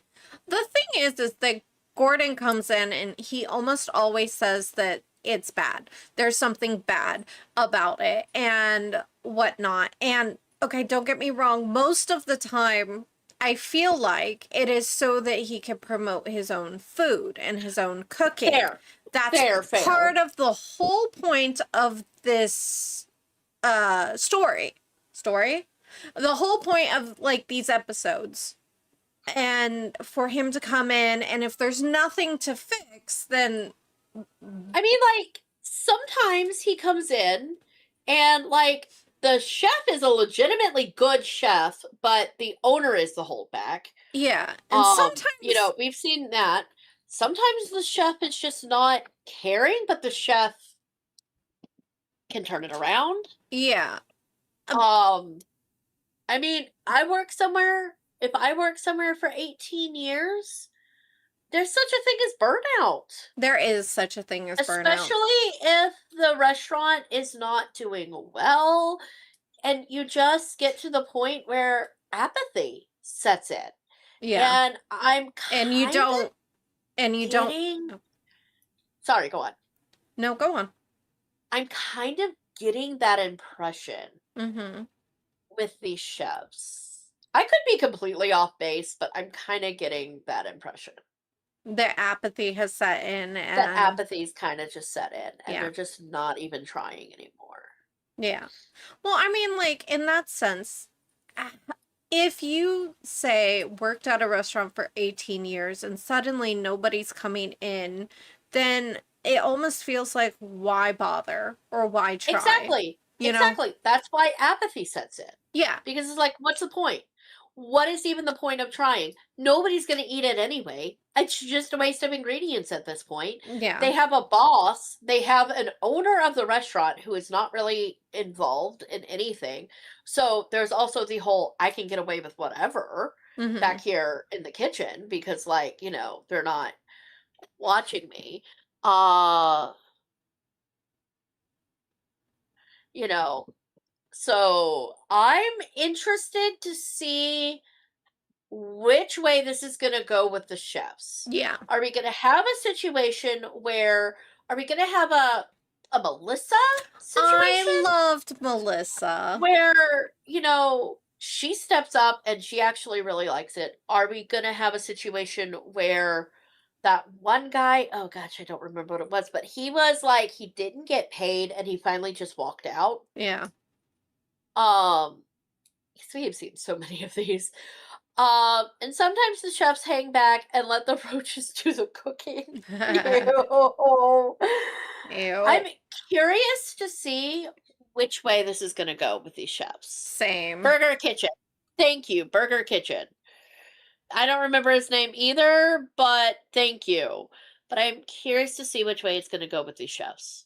Are they going to step up? Or are they going to, I mean, they already kind of walked out, but will they come back is the question. Right. We saw that in, like, the preview. So yeah. Curious. Press play. I can't think of a worse vegetable to serve raw than a slice of crunchy eggplant. Why is your restaurant that's on his ass cooking frozen pasta with a ship filling and frozen tuna? Two of the biggest insults. Well, I have to cook it. So. Are you powerless to talk? We talk, but we don't have the power here to make decisions. We don't got the last word. Jesus Christ. Lisa, come on. Who runs this restaurant? Who's in charge? I'm in charge. So you're giving them the permission to cook like this? Yeah, I guess. Fuck me.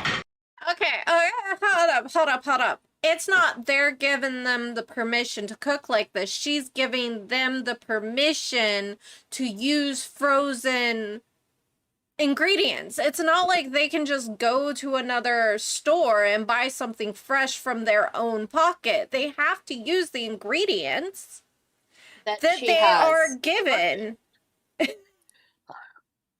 Yes. But see, here's the thing about tuna. Generally speaking, I think in an eye tower, I don't think you actually cook the tuna. I could be wrong. Not a clue. Okay. I've had a shit lunch, yeah? I'm embarrassed. And you tell me you run the place. Yeah. But you don't have the initiative to identify that that's shit. Why? I didn't know. You didn't know? No. Okay.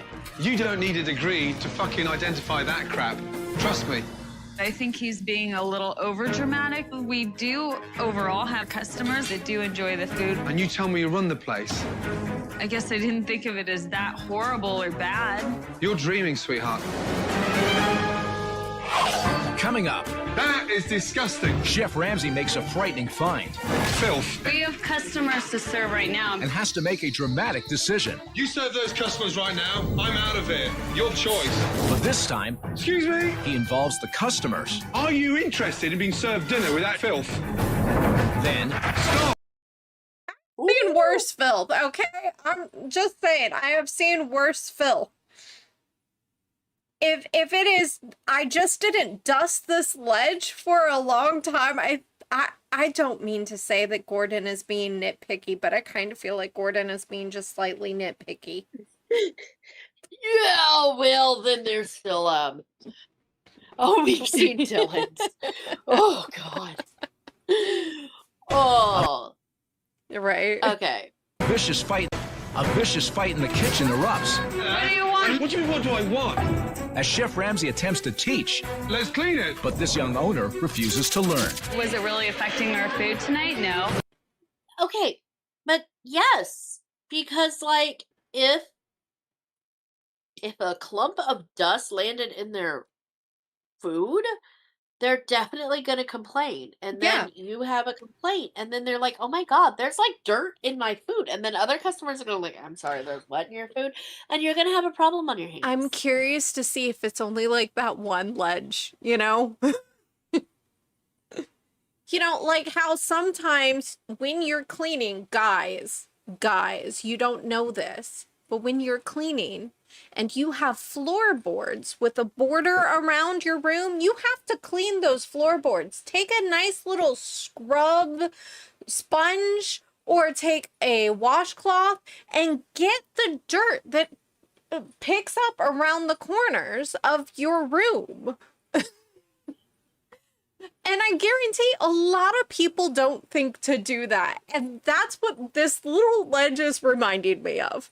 Yes, but I'm also I'm still not worried. defending her in any way. Oh, I know, Please I know, know but- that I'm But not, I'm because still, like you I still have the whole, Okay, the tuna is I'm not defending her in any way. Please, no, I am simply just stating that they can learn to clean better if they know about the ledge versus having fair. never known about it to begin with. You know? That's fair. That's very fair. But I'm still stuck on the whole. This tuna is fuzzy. And yes. that has me concerned. I'm concerned about that too. I have chosen to forget about it until it pops up. You're like, I have put that out of my mind. I don't want to think about it. That doesn't exist anymore. Yes. Until it has to exist. until it becomes a problem. Is it just fuzzy because it was frozen tuna, or is it fuzzy for another reason? Was it fuzzy because the dust got in the tuna? Because, you know, that tuna was actually in a packaging. It wasn't just out in the open. It was in packaging. That one was. Well, that's true. Yeah. That's true. Okay. So you know how, like, when you leave watermelon uncovered, it gets Pink. kind of filmy? And pink? I mean, it was already pink, but like no, you know, no, it no. gets, Like a lighter color. You know, like a yeah, lighter pink. kinda like the, like, you know, if you cover it up, but it gets like that, like it almost gets like a film on it. Mm-hmm. It's not necessarily means it's bad.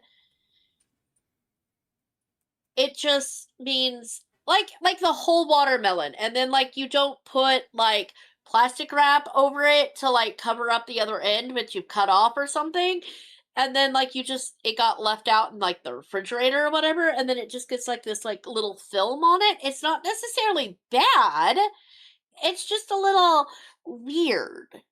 Right. So maybe the fuzzy tuna is just a little bit weird because it's frozen. I don't know, guys, because like I don't really, I mean, like tuna's kind of the only-ish fish that I've really eaten, but like tuna salad. We can press play. Oh, okay. Lisa, will you? That's coming up on Kitchen Nightmares. Nishith goes, is the After tuna an as fuzzy as her uninspiring lunch, relationship with Chef the bar Ramsay is looking manager? for some good news in tonight's dinner service. Enjoy your dinner. Welcome. My name's Damien. I'll be taking care of you tonight. I'm gonna go with the seared ahi tuna. Muscat? Okay, sure, absolutely. Oh my god, that is an ancient POS system, guys. That, like, seriously is giving me Fallout vibes. It's so cute. Like, that is okay. Like, can we upgrade their system? Because wow, is that a relic from the 80s? Because like we've got the black screen and like the green font. Like what? Yeah, really.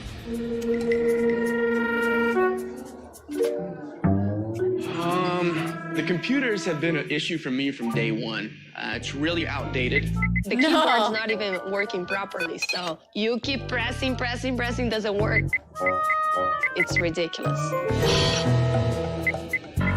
My gosh, how old is this thing? It's, I think about 30 years old. Yeah, Everything's it coded, is a relic from like the numbers. 80s. For each and every order. That's correct. Sometimes all the buttons don't work. Jesus Christ. I now have figured out why she doesn't do any new food orders. Yeah, no, because they would have to figure out how to program it into that ancient relic. We figured it out. Guys, this is why there haven't been any new foods in the last 5 years, because they can't get it in the system. Oh, guys, we've solved the mystery. We have. Oh my gosh. Oh boy. You have a ticket for 108? They don't have a ticket for 108. Luis, double check if you have my tickets. 104 and 105. No. It's absolute madness. This whole computerized system's a fucking nightmare.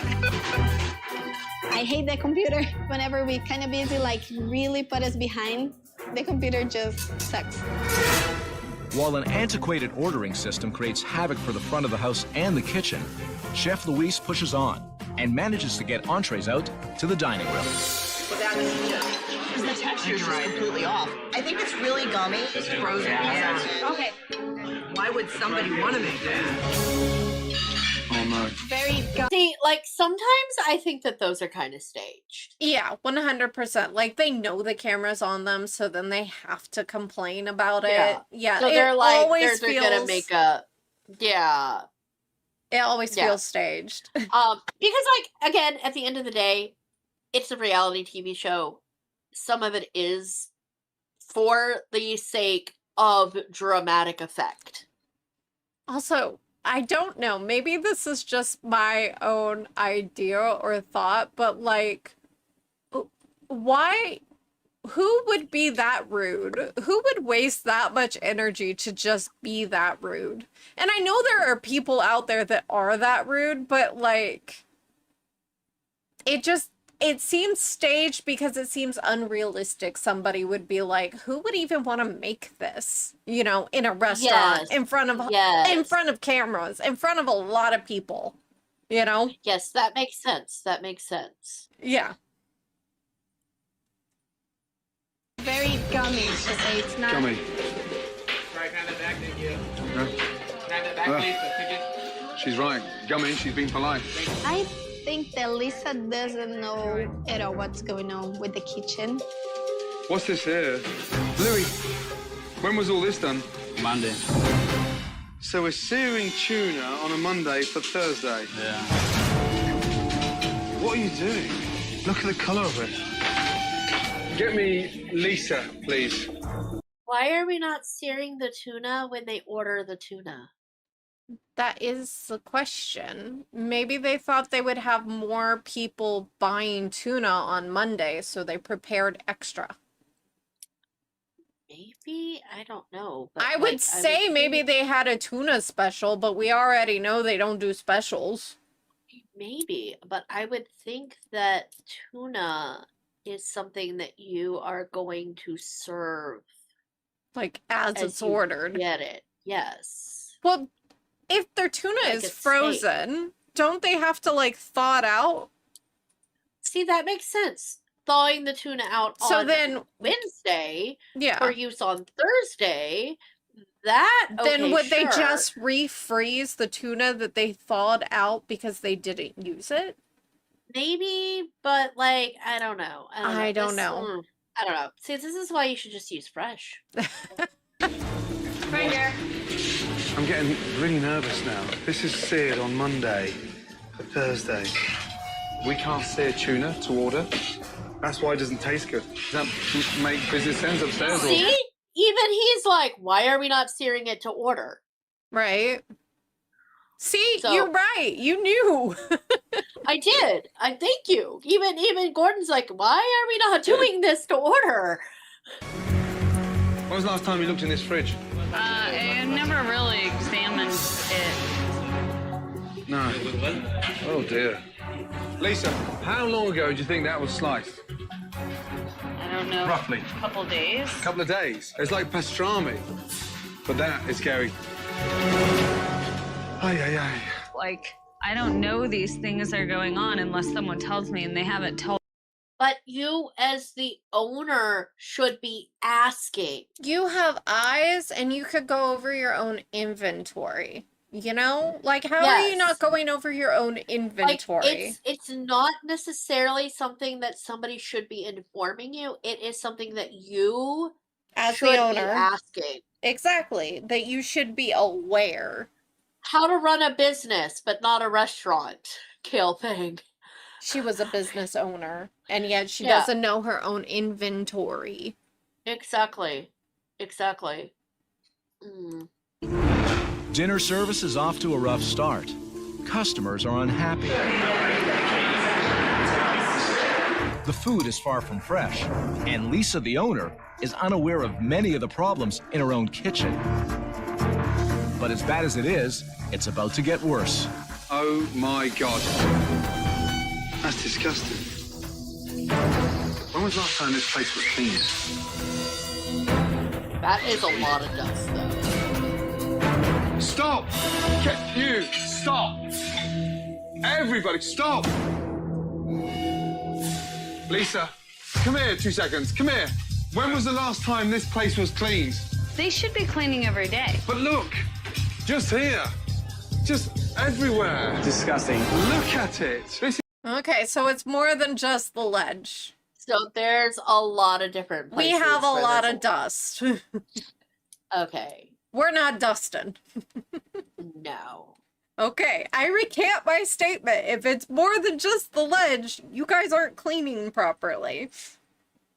Okay. is above food. I mean, come on. Luis, I am not serving food like this. Okay. That is disgusting. I don't think we're like, it really okay. has affected or gone in the food. Like, How do you know? we have customers to serve right now, and people Okay, need do me a happy favor. right now. You serve those customers right now. I'm out of here. Your fucking choice. Because you think I'm going to What do stand you- there what do you want? and let you... What do you mean, what do I want? Fuck it, I'll do it this way then. Excuse me.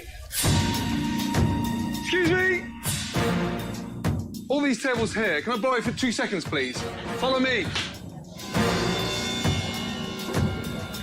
Sir, come through. Boy. Madam, come through. I just stopped serving food in here. I don't think he's ever brought people into the kitchen before. I know. I think that he's only ever stood on a chair and said, we can no longer serve food and I'm shutting this Yeah. place down. this time he's like, I'm flat out like I'm bringing you back here to like see this. Because of the shit and the dust. Are you interested in being served dinner with that filth dripping in your food? Does anyone want to eat now? That's your customers. You need me to tell you that? Laugh. I'm not laughing. I think you're a jerk. You should be embarrassed. I think it's Excuse me. nervous laughter. It's a little bit gross like that, but was it really affecting our food tonight? No. Like, did he need to make a huge spectacle and embarrass me in front of all my customers? No. Lisa, I'm over it. Lisa, what do you mean? You come out, make us look like shit in front of like friends and customers. Lisa, First thing I said, can we stop serving food? You're totally oblivious to what's happening in your business. You may have bought the restaurant at 23, my darling, but you're not fucking running it. Grow up, Lisa, will you?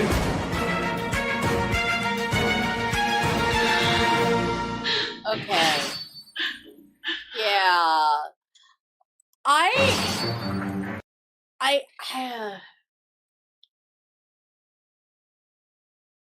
I really, really, really am hopeful that she's gonna learn. I think she is. Really hopeful.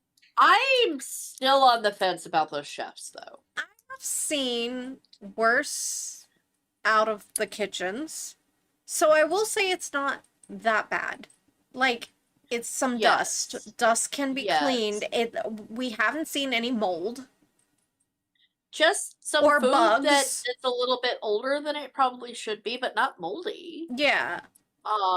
And so I mean, I think that's already like a win compared to a lot of other restaurants. I agree, and I'm gonna put a lot of that on the chefs themselves. There is also a part of me. He's been there for 18 years. It's not like he was a chef they hired last week. Right.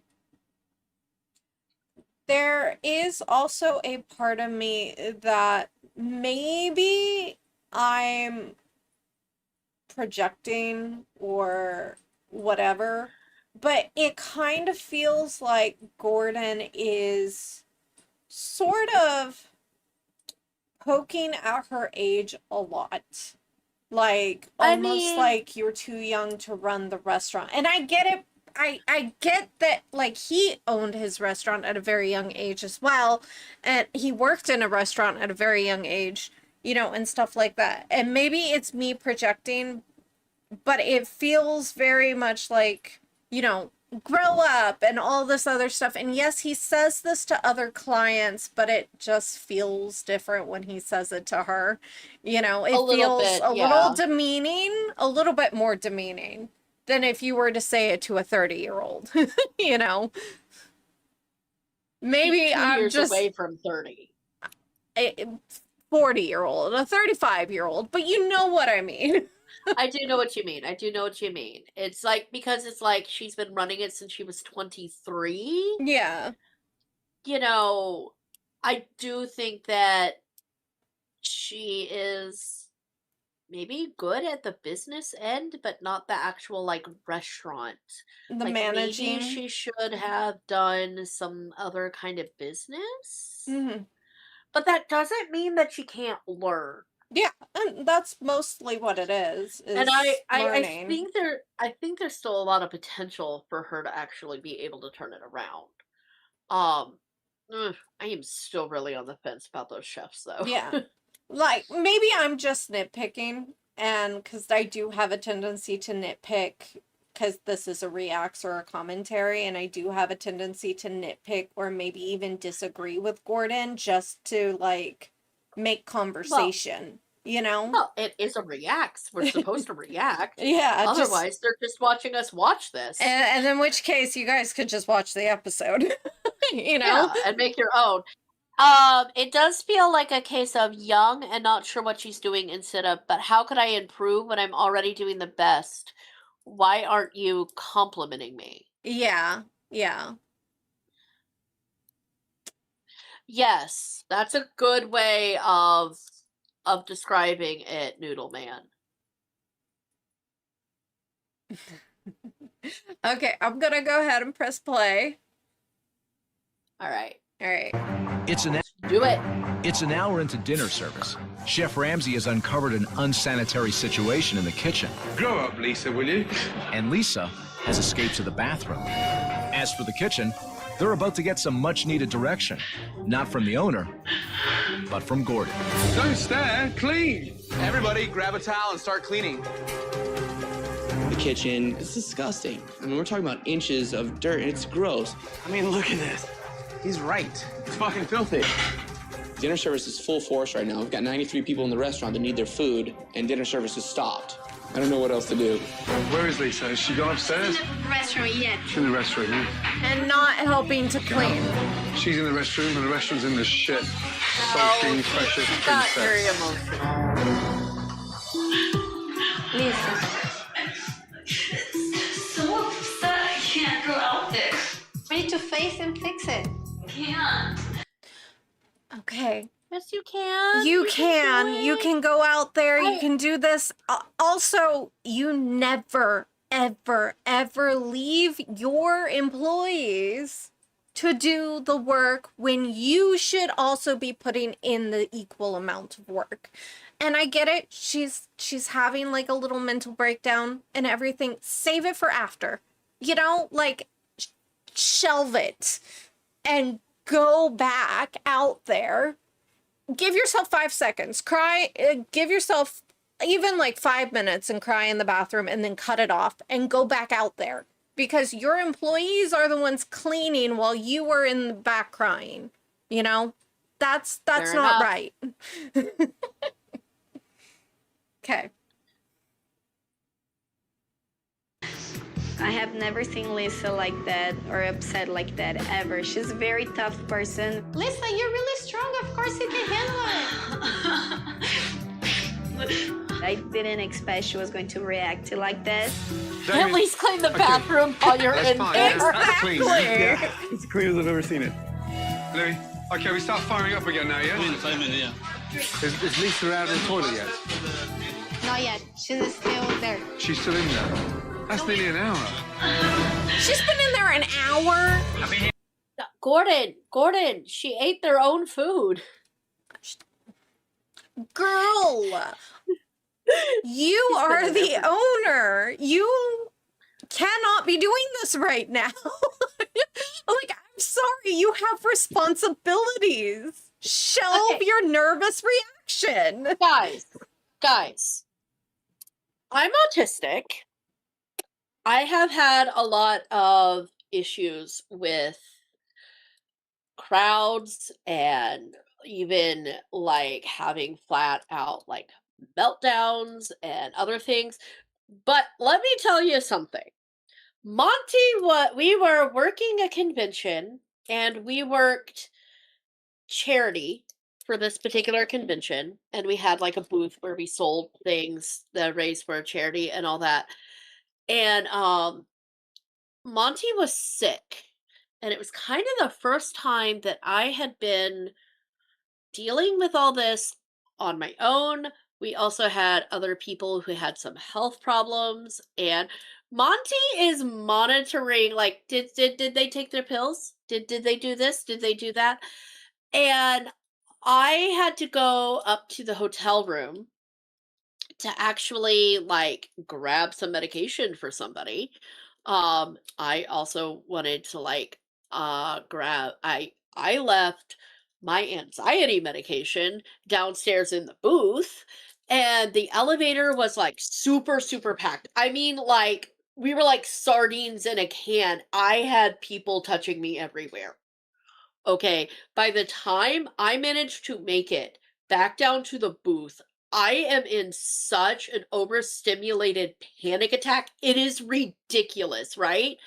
Like, and I'm like kind of the only one who can work the booth, right? I like pop my anxiety pill, and I'm like sitting there like trying so hard. I'm practically hiding underneath the table, guys.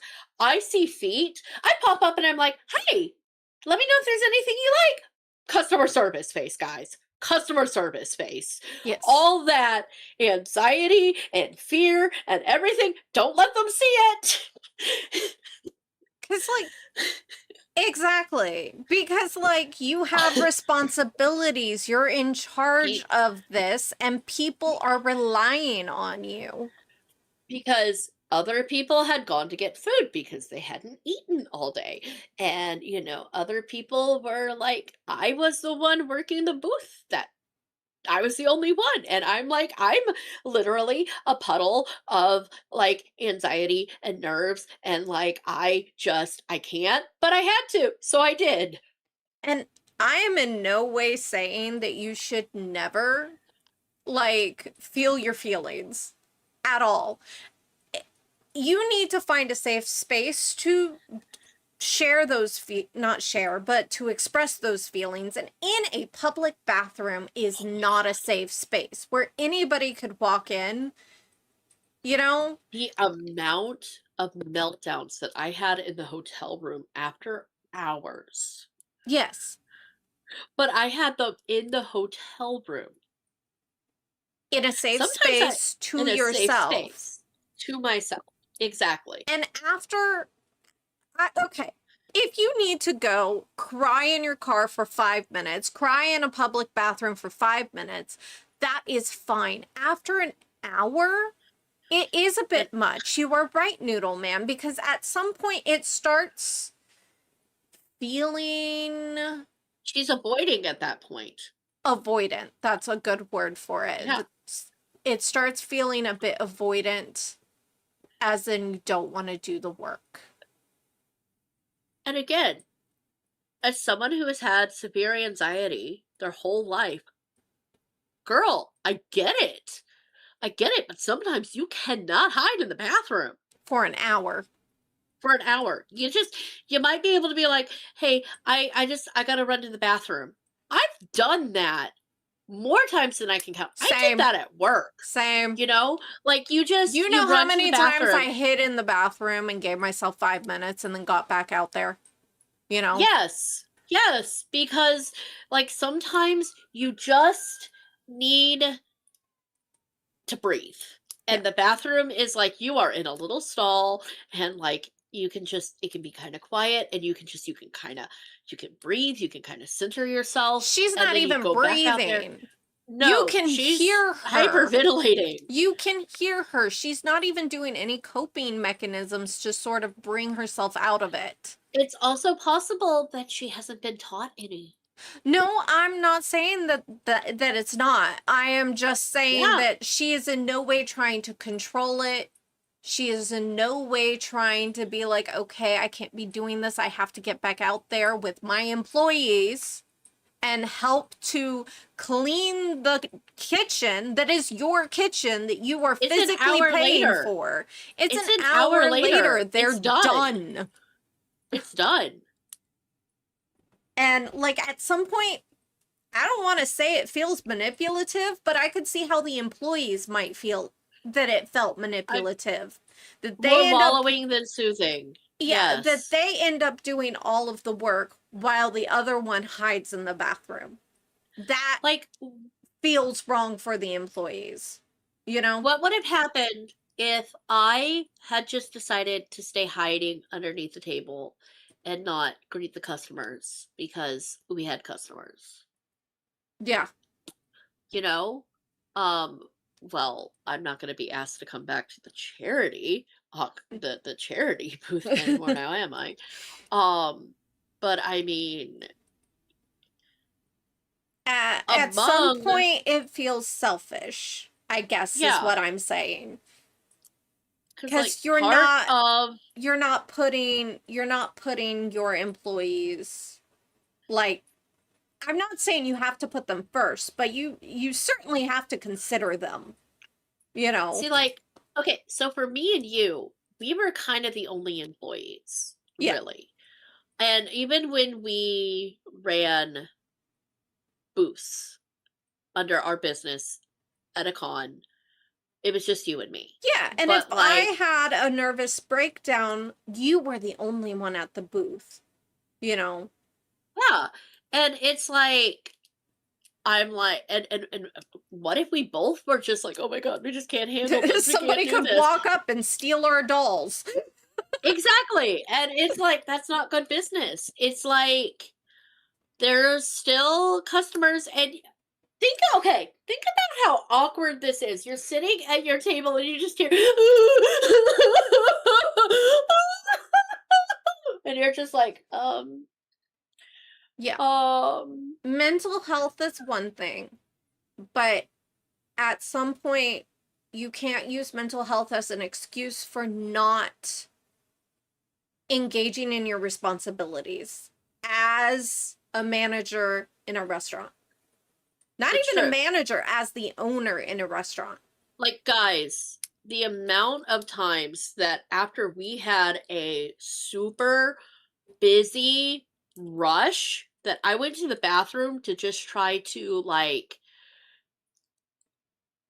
destimulate because I was so like, oh, you know.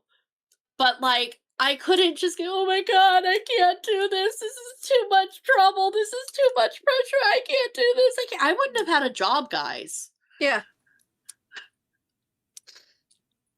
Simple as that. Now, she has the privilege, and yes, it is a privilege, of being the owner and being unable to be fired for the behavior. True.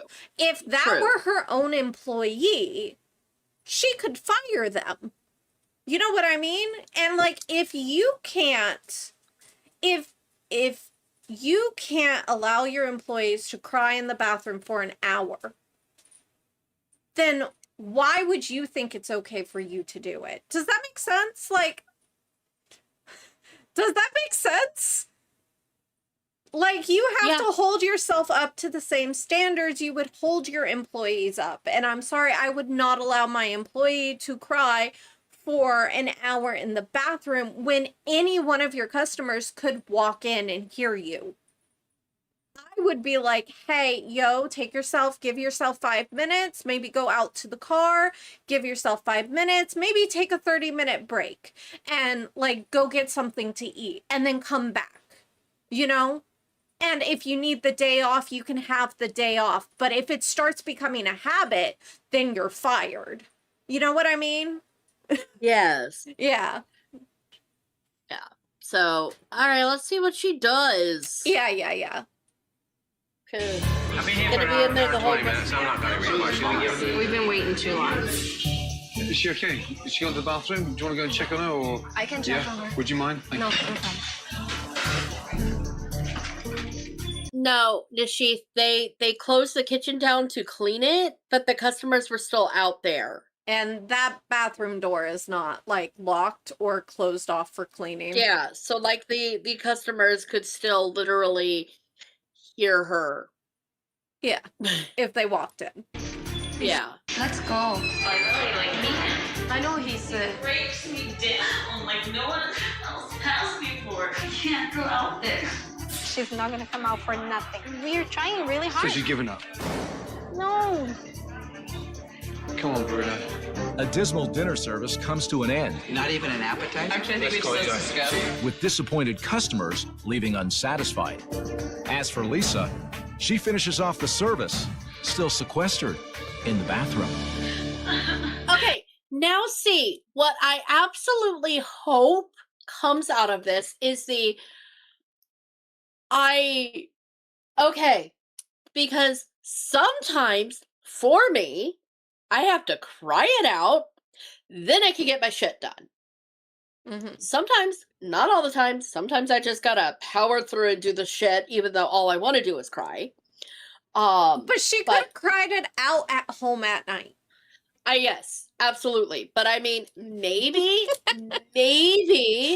she's hit the bottom and now she's got all her crying out and now she can show up and be more determined to be like, okay, how can I come back from this? How can I fix this? Like, maybe I'm just being too mean and too like cold-hearted when it comes, because I understand like mental health.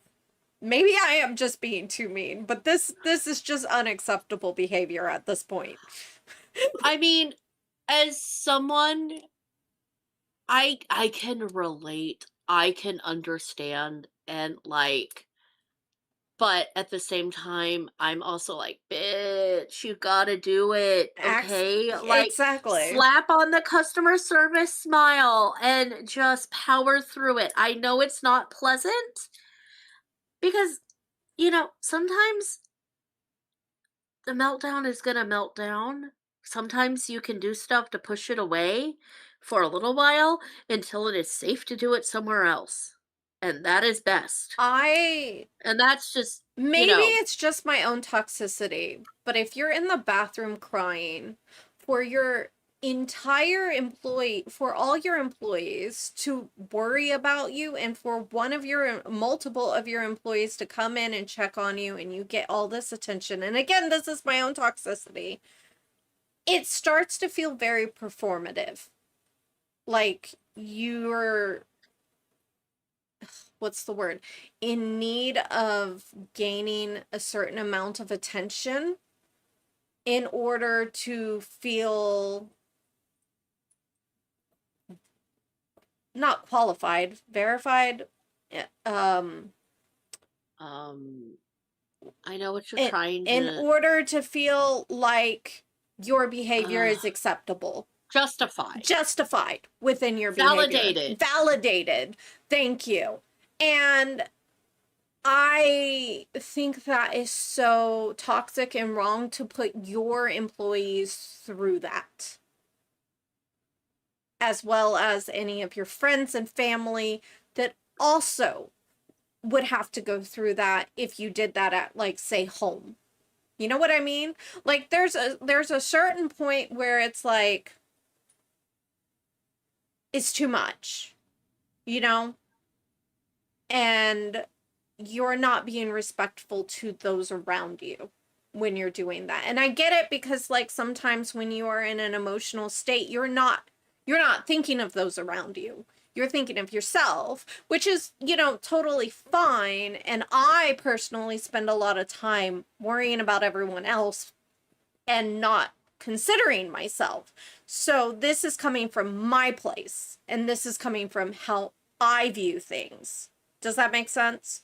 That absolutely does make sense. That does 100% make sense. And as someone who has been in a situation where I have 100%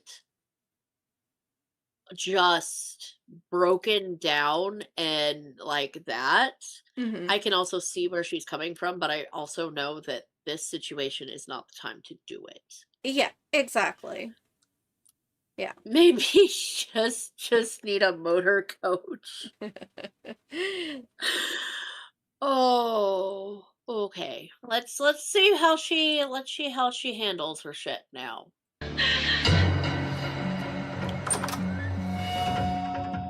I didn't really expect it to be this hard. I try my best, and I really want the best for this restaurant.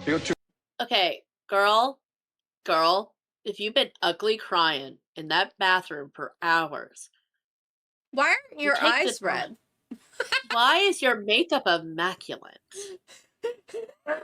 Did you like, I mean, it's entirely possible that she just readjusted her makeup and stuff before, but I'm sitting there going like, girl, where's the smeared mascara? Yeah.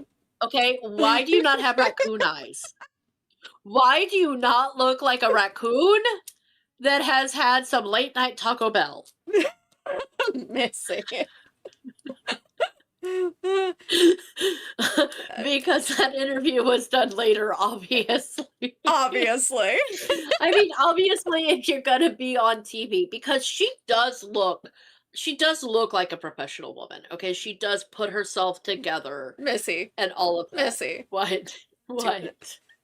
Okay, maybe that's just me, but professional woman may mean something else. The way her outfit. Her attire. You're not making yourself. You're digging it even deeper. She looks like a professional woman, a working woman, a woman that may work on the street.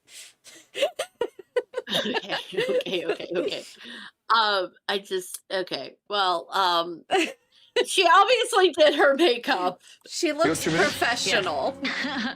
I don't know. I feel pretty helpless right now. So that was a shit night. You got upset and you disappeared. Yeah. That's not the way to face problems. Thank you, What was Gordon. I supposed to do? Clean the bathroom. I mean, you could have at least gotten that done. The amount of times that I have been crying and still doing stuff. Yes. You could literally clean the kitchen and still cry. That would be a shitty thing to do to your employees, but you were already being shitty to your employees. You might as well get shit done. At least you're showing them you can be both emotional and productive. Like, what, do you want me to go back and dust? Like, I don't get what you're trying to say right now. So, is that the kind of trick that they teach you in an honours degree? To disappear in a toilet like a precious prince? Twins, Gordon! validated right now. You know, Nishith goes, the makeup might have been adjusted by the filming crew. That's fair. That's As a fair. dishwasher, there were times I literally sat there ugly crying in a pit while scrubbing dishes. Fair, Noodle Man. That's very fair, okay? Okay. Sorry. I didn't mean to pause it again, but like twinsies, Gordon. Twinsies. That they teach They you. say great minds think alike. I don't think of myself as like a princess. I really don't. Like, just think I am an average person working hard to fulfill my dreams. You bought the restaurant young. Yeah. That was the easy part, purchasing. Mhm. The hardest part was the following day, running the fucking thing. It's like, you know, no one's ever told you the truth, but more importantly, I think you're in denial. Why am I here? Because we need help, and I'm missing a key ingredient, obviously, because we have a good location, I have a great staff, I have a good energy, I love the place. Something's missing. Okay. I'm Managerial gonna give you a skills. business assignment tonight. Back to the good old days, USC. I need 5 real clear changes that you want to make tomorrow to be implemented. Okay. Tomorrow, Okay, you homework. start. Those 5 issues may start to really help convince me why you did this 5 years ago. Okay. Good night. Good night, thank you. Okay. Okay. I still have faith that she can turn this around. But it is shaky. It is shaky. I still feel so validated. Gordon being like, is that the trick you learned in college? To hide in the bathroom while everybody cleans? Thank you, Gordon. Thank you so much. Noodle Man, don't bring up the holographic clown, okay? Let's not ruin the decor, okay? An antique collection that's worth a tenth of what it's claimed to be. Guys, let's not forget the bar with that pig. Was it a pig? And then there was that other one where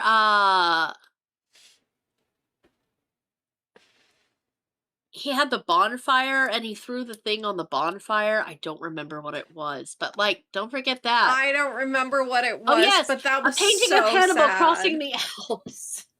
They could have taken that damn thing home. Pigs in the basement improves any business.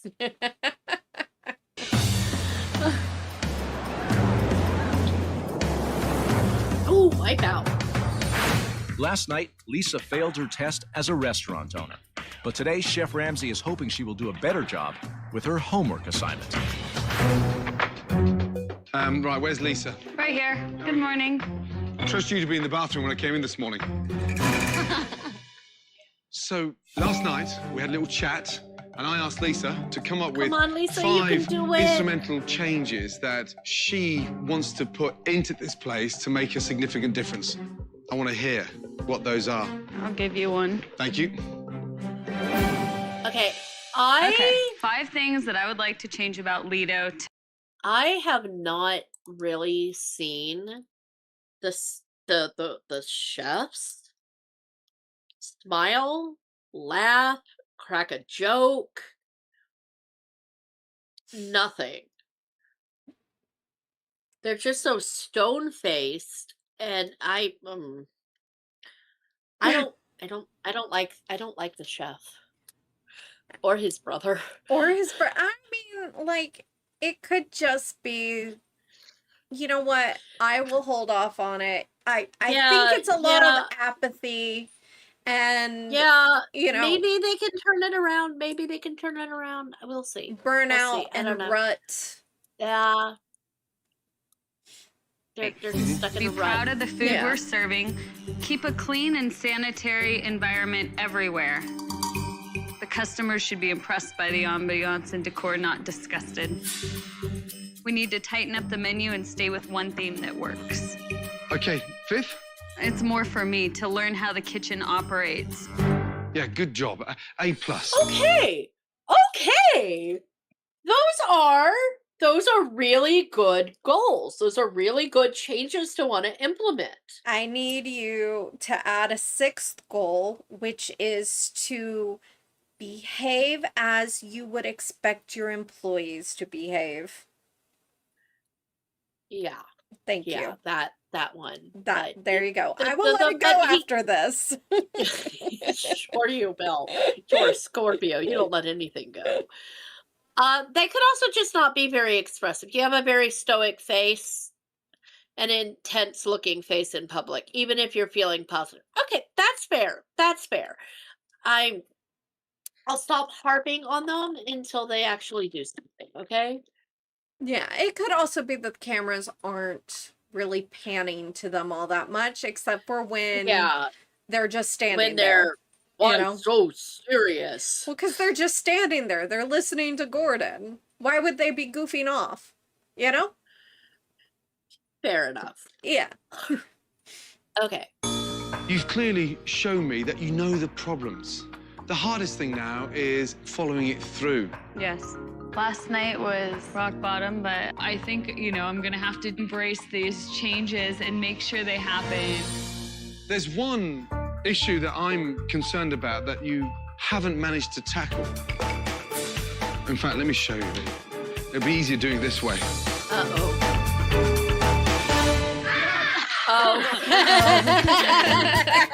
POS. Yeah, that's piece of really shit. gotta go. That is the biggest headache inside this restaurant. They press less buttons at NASA launching astronauts in space. I swear to God.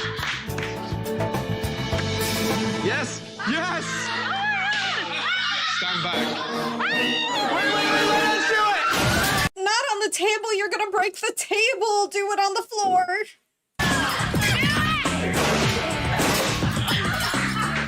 When he started to just break the computer, I couldn't believe it. I was in shock. One more. That was my dream come true. Let's go. Lisa, let the frustrations go. There you go. There you go. Next. I won't see anymore. You know what? This is great. This is great. This is for all the hard bonding. time I had with this. This is so cute. I love this so much. So that's J.R. Martin's computer, and there goes Winsome. But also, question: how much do you think one of those would go for? Like, money-wise, computer parts. It's vintage. Do you think you could sell it for anything? I mean, could I don't. it have been money that they could have sold? Probably not. It was already not working proper. Oh, so. that's true. That's true. Piece of shit. I hate it. Bring it, let's go. I hate it. Come on then, big boy, let's go. Don't hurt yourself. I hate this thing. Okay. Oh my gosh. Okay. Oh, that felt good. Didn't it? Well done. Dude, he's a Coming up, mean swing. there's mayhem at Lido Di Manhattan. I'm begging just to talk to each other. I'm begging. In the kitchen, there's a war of words. Stop it! And then, the cooks resign. They're leaving. Who's leaving? We're giving up. Bye. Oh my God. They walked out. Louis! Forcing Gordon to make a desperate call for help. Listen, I need you right now. The tide is rolling in. Okay. And this beach restaurant may be Okay. So Missy's Those feeling ram validated. I am feeling validated. I am feeling validated on the chefs. Like, I don't know. I mean, the fact that he's obviously having to call somebody in means that it's not just a matter of being able to get them to come back. That's true. That's true. You know, okay. restaurant may be to save.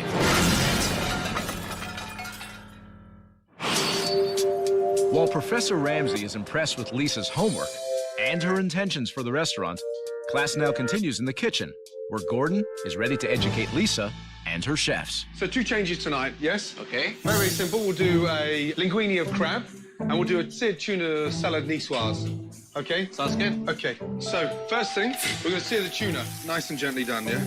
Is it always cooked at the same temperature? Yeah, the better the quality, the least it needs cooking. Okay. I don't know much about food, so I thought it was extremely exciting, and what an opportunity to watch someone like Gordon Ramsay. To go with the tuna niçoise, we've got a couple of potatoes on there. It just looks so fresh and Fresh. flavorful. Vibrant. Okay? Gorgeous. Done. Beautiful. Right, linguine. Yeah? White wine in.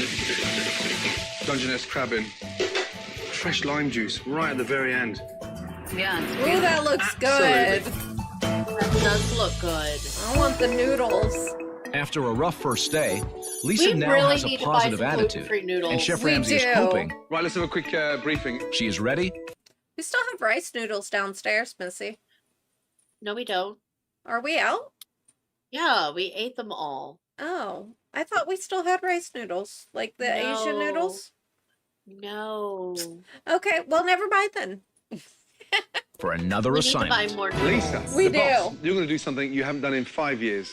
Tonight, you, yeah, here we are on the line. That's right. Yeah. Show me the serious? I'm very serious. I'm a little nervous about hurting myself. I hate knives. I cut myself when I was like 3 years old, so I never would have expected to put me on the... Child, why was you at 3 having a knife? Where were your parents? Maybe it was scissors. One I of mean, those like, plastic knives you could. maybe.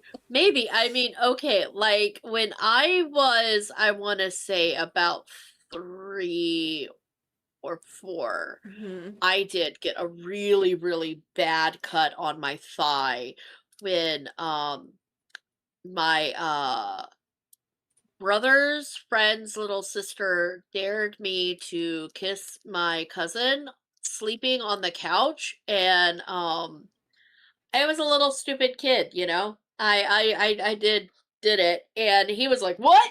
And he like whacked at me because he came up going, "What is happening?" And I landed on a glass of Dr. Pepper, and I had a huge chunk of glass like in my thigh. I still have a scar. Oh, is that why I don't like Dr. Pepper?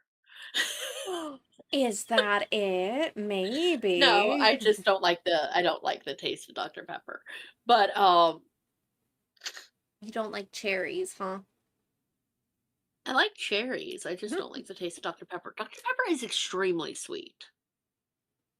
Girl, you like I sweet. know. I said it. The words came out of my mouth. But like of all the sodas, it is an extremely sweet, syrupy sweet. I actually find taste. Coke to be sweeter than Dr. Pepper. Yeah, I don't know what to tell you. That's the way my taste buds go about it. But I think that putting her in there is a good. Okay. Let me just preference this by saying he was a step cousin. He was not an actual like blood cousin. And I was a small child, and it was a dare, and I was a very stupid small child who did very dumb things. All right. I do think putting her in the kitchen and putting her basically on the front line is a great idea, but I don't think that the chefs are gonna like it very much. No, obviously, because they're gonna walk they're- out. They're gonna walk out, but they're just used to just doing whatever they want in the kitchen. Yep. So we'll see where this Put goes. me on the line like that. I'll see you in a minute. We're opening in 5 minutes. Hello. Hi. Right this way. Your menu. Just so you ladies know, in addition to our menu, we have 2 specials. Chef Ramsay is Yes, and definitely not during a dinner rush. Yeah, that seems a bit much. And I actually will put more stress on the chefs. Who Also have to also pick up true. the slack. Also true. Yeah. Yes. Well, Let's see this fiasco. Lisa in charge of tonight's specials. That's for you. Apron, perfect. Oh, okay. He wants so her to she's begin just to in charge of understand the specials. inner workings of her kitchen, something she has avoided in the past. Definitely came as a shock to me. I'm thinking about the seared ahi. I'm going to have crab specials. All right, thank you very much, folks. You're welcome. Okay, there we go. First order. Ahi tuna, yeah? I didn't understand what we were doing. I was really confused. Why is this not turning on? Lisa, get comfortable with it, yeah? Yeah. Get comfortable. Why is this not turning on? This is hot. I don't know what to do with it. Keep it here? Lisa was like touching little things like doing this. Oh, ouch. Ow, it's hot. Ow, it's hot. Oh, Lisa, you gotta move fast. Whoa. Why is it flaming? Because it's a kitchen. Sometimes fire happens. She's so mean in the kitchen. Oh, So God. earlier, was it this week or last week? I don't remember. But I was making eggs. Missy was streaming upstairs, and my mom, who, you know, lives with us, she was in the other room, and I was making eggs, and the pan didn't catch on fire. Because I know that if the pan catches on fire, you just put a lid on top of it, right? But no, the burner, or rather underneath the burner, caught on fire. And so I was like, huh, there's a fire in my kitchen. And so I just casually went, What in the Sims?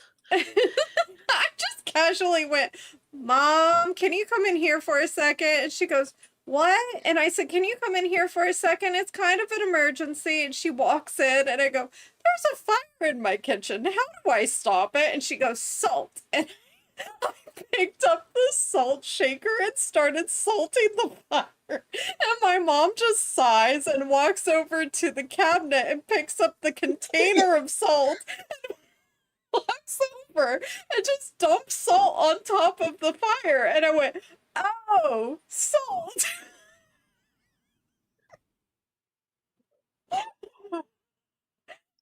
Missy just goes, it smells like there's something burning. And I was like, not anymore. You're fine. Here's your egg.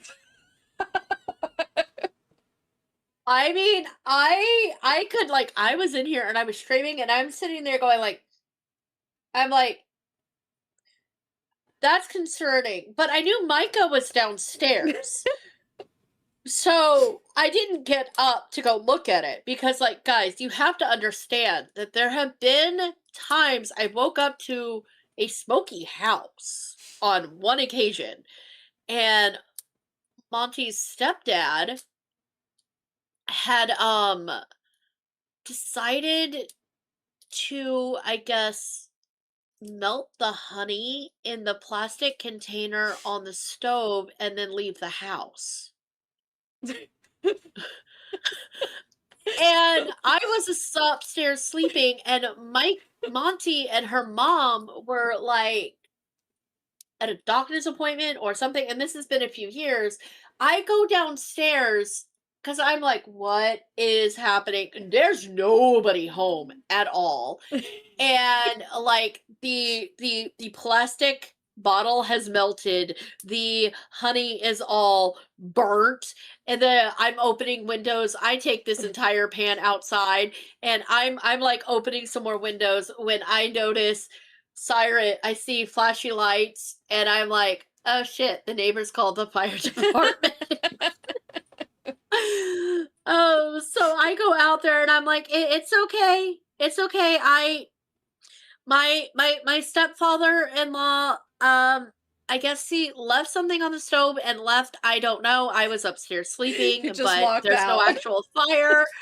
I'm like, I showed them the pan. I'm like, I think he tried to, I think it's honey. I'm not really sure. But there's no fire. I got things ventilating. Yeah. And I am like,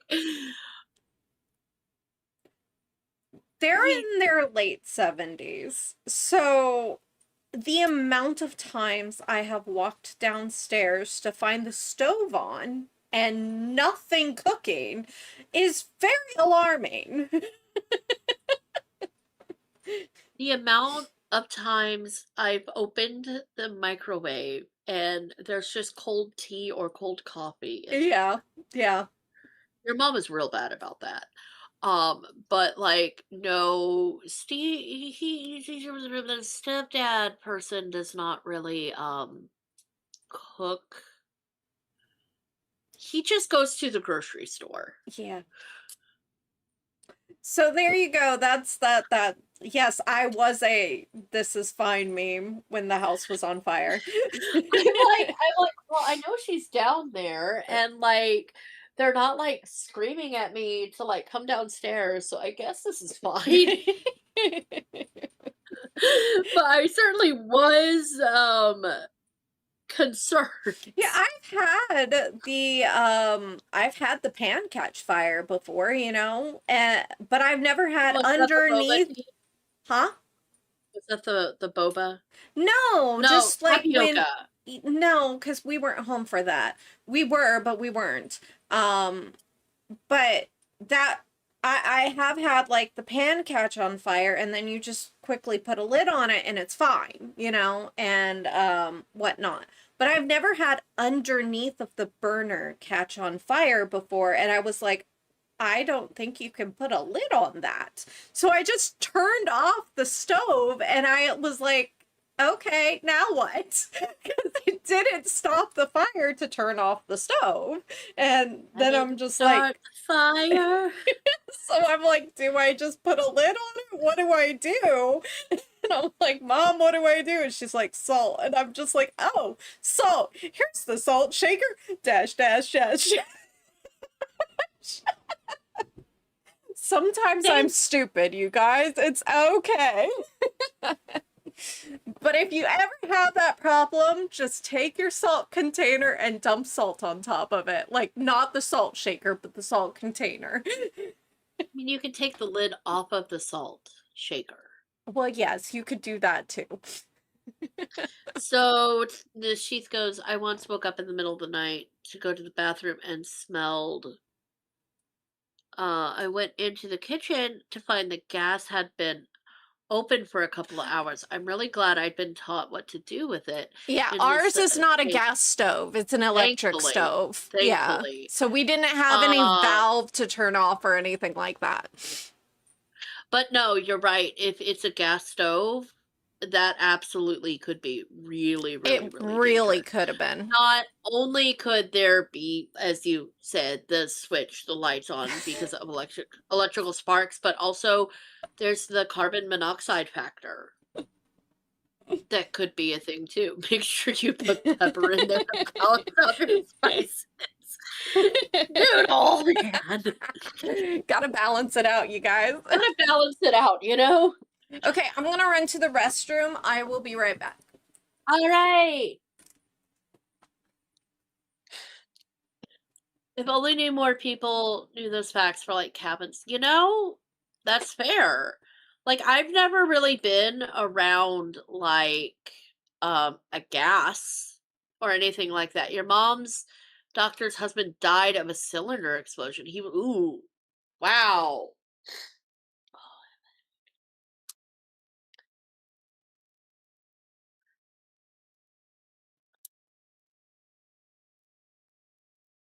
Um As soon as Monty comes back, I'm gonna steal some Excedrin from her because I am getting a headache coming on, which is just awesome. But it's not pretty. It's not a pretty way to go. You have something to eat? I think I actually still have a couple of sticks left. Here you go. You want 2 or 3? 2 will work. Thank you so much. You're welcome. All right. Monty is amazing. She brought me Excedrin. Will not stream ending. We're over here, and I will go ahead and press play when you're ready. Are you ready? Almost. Okay, I'll wait. Yeah, I think they just came home. Because, yeah, they just got home. So that's what's with all the barking. Oh, okay, that's fair.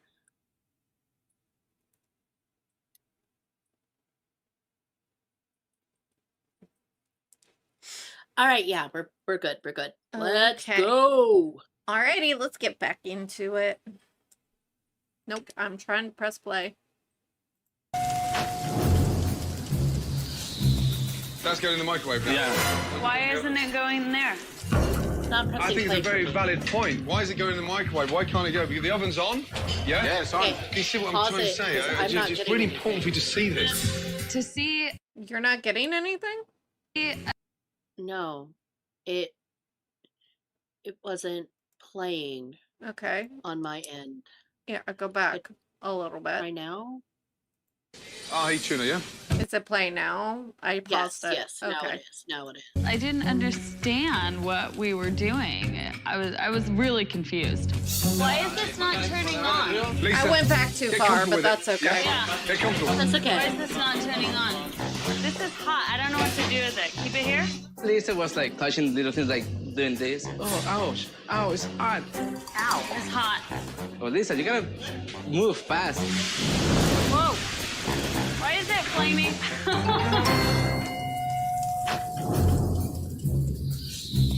That's going in the microwave now. Yeah. Why isn't it going there? I think it's a very valid point. Why is it going in the microwave? Why can't it go? Because the oven's on? Yeah? Yeah, it's on. Can you see what I'm trying to say? It's really important for you to see this. To see a dish go directly to the microwave, I was really shocked. We're not here spending all this money on microwave food. Why would we do that? See? See? Now, Uh, that's not to say that at the restaurant I worked at, there weren't a few things that we did microwave Right. to reheat. So, like, microwaves do have a time and a place, but, like, she is like, why is this particular thing? So she's seeing how things are, and this is probably going to be a catalyst, guys. He doesn't like Yeah. being questioned. No, we'll find out. That. We're so fucking used to microwaving shit. How do we get flavour out of a fucking microwave? It's so good for you to see this. I cannot tell you. It's an hour into dinner service, and while Chef Ramsay's specials, prepared capably by Lisa, are a hit, Did you like it? Ooh, go the old Lisa. menu cooked by the kitchen staff Yeah. is a flop. It's frozen fish sticks. It's supposed to be crunchy. This is not worth $24. Tonight was crazy. I probably had like 7 items send it back, I ordered medium rare. which is terrible. But it's not willing to. No problem. I'll take this back for you. No problem. What'd you order? Medium rare, please. Medium rare, absolutely. I'll throw that right back on the grill for you. Be right back out. In general, the plates going back to the kitchen was frustrating for me. Medium rare, please. That's rare. It seemed like something went wrong with every one of my tables. It's overcooked. I am very frustrated. What's wrong with that? It's overcooked. What is that? This lamb is overcooked. Please refire. What temperature you want? Medium. Hey, you didn't write the temperature, that's why. Well, this is overcooked. No. Refire medium. Hey, Thank you. didn't I'm write. showing you the ticket. You didn't write out the temperature. Now I realize that Arturo and Luis like to shift blame all the time. Like, no one can take responsibility. You didn't write on the ticket. Okay, so medium, please. Okay, we got Interesting. it, let's go. Okay, we got it. Can we just refire it first and we'll argue it after service, please? Everyone is yelling and being angry. Now, I will say that there does need to be, hey, I need a lamb. I need a medium lamb. Yeah. That is important. Hey, I need a medium rare. That Communication. is important. Communication is important, but it does, like, I can see where she's like, hey, they didn't write it on the ticket. How was I supposed to know that? Because you're supposed to follow up with a question going, hey, on this ticket here, on the steak that I'm about to put on, it doesn't say what they want for their steak. Right. Did they tell you how they want their steak? Because I need to know that. Because that communication, you got to follow up questions. You do, yes. So it's like a, oh, well, okay, I'm just gonna default to medium because like they didn't put it on there. No, you ask. It just tears it apart. Like, you can't do that. Refire lamb medium. Thank you. Yes, thank you. Refire medium. You didn't write. Hey. Stop it! Exactly. Communication is a two-way street. Aside from the successful dinner specials, tonight's dinner service has been a disaster. Refire that medium. Thank you. Yes, thank you. And Chef Ramsay is looking for someone to take control. Stop it! Okay, we're gonna make Are it you right now. sure? Sorry, guys. Thank you. How's that pork coming? 6 minutes. 6 minutes. 2 ahi towers and 1 calamari. Right, Lisa, you're in control now, yeah? Yes. Good, let's go. Pasta's in the window. There it is. Yes, got it up on time. I feel like once I kind of learned my dishes, I was like, come on, what's next? What's next? Let's get it together. 127. You know, okay, as far as she's concerned, I'm actually really impressed with her. Right? Like, it was a couple of dishes. They're not overly complicated, I think, but like she's doing a good job. She's doing a good job, and people are like, oh, this is really good. Yeah. You know. So like, I'm actually really proud of her. Me too, actually. Amazing. Very tasty. Very fresh. This is good. Yeah, it's really good. What's going on now? It's vital to know what's going on in the kitchen. As a owner-operator, I should have done it years ago. Yes, you should have. Yes, you should have. Thank you for coming out, and hopefully we see you again soon. How do you not know what's going on in your business? Okay, tonight you're good. She's doing good. But here's the bad news. I can't think of a worse scenario than having lazy chefs. It is the quickest way of closing down. Lazy, apathetic, too comfortable in the situation. They've had free reign in the kitchen for 5 years to do as she wants, as they want. Well, she wasn't aware. Now that she's in the kitchen, it's gonna have backlash. I think it's very interesting that you clocked it like 2 minutes in. I mean, so good job. Thank you.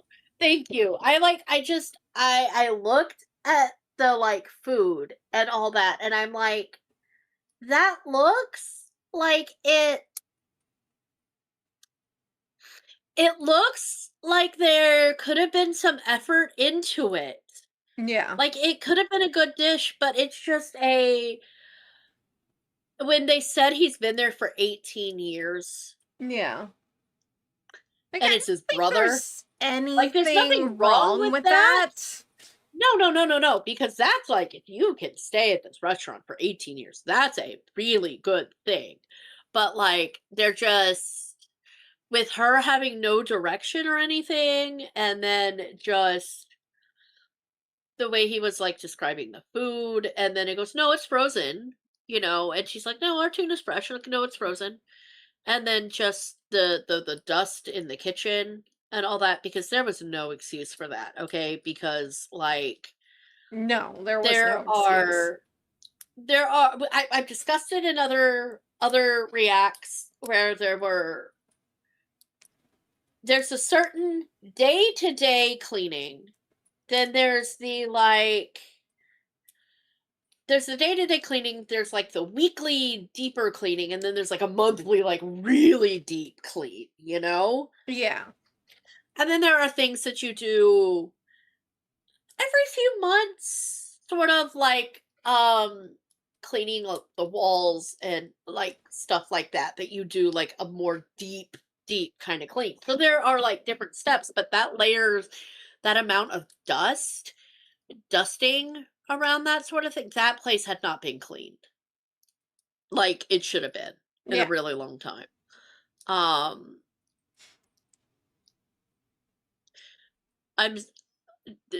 Noodle Man goes, I'm pretty sure I can think of a worse scenario, but I guess a meteor carrying alien parasites crashing onto an Indian burial ground under the restaurant and summoning Cthulhu isn't terribly likely, so lazy chefs are pretty bad. That's funny. So let's see what he has to say about that. Closing down a business. I'm willing to work with Arturo and Luis, but just everything has to change.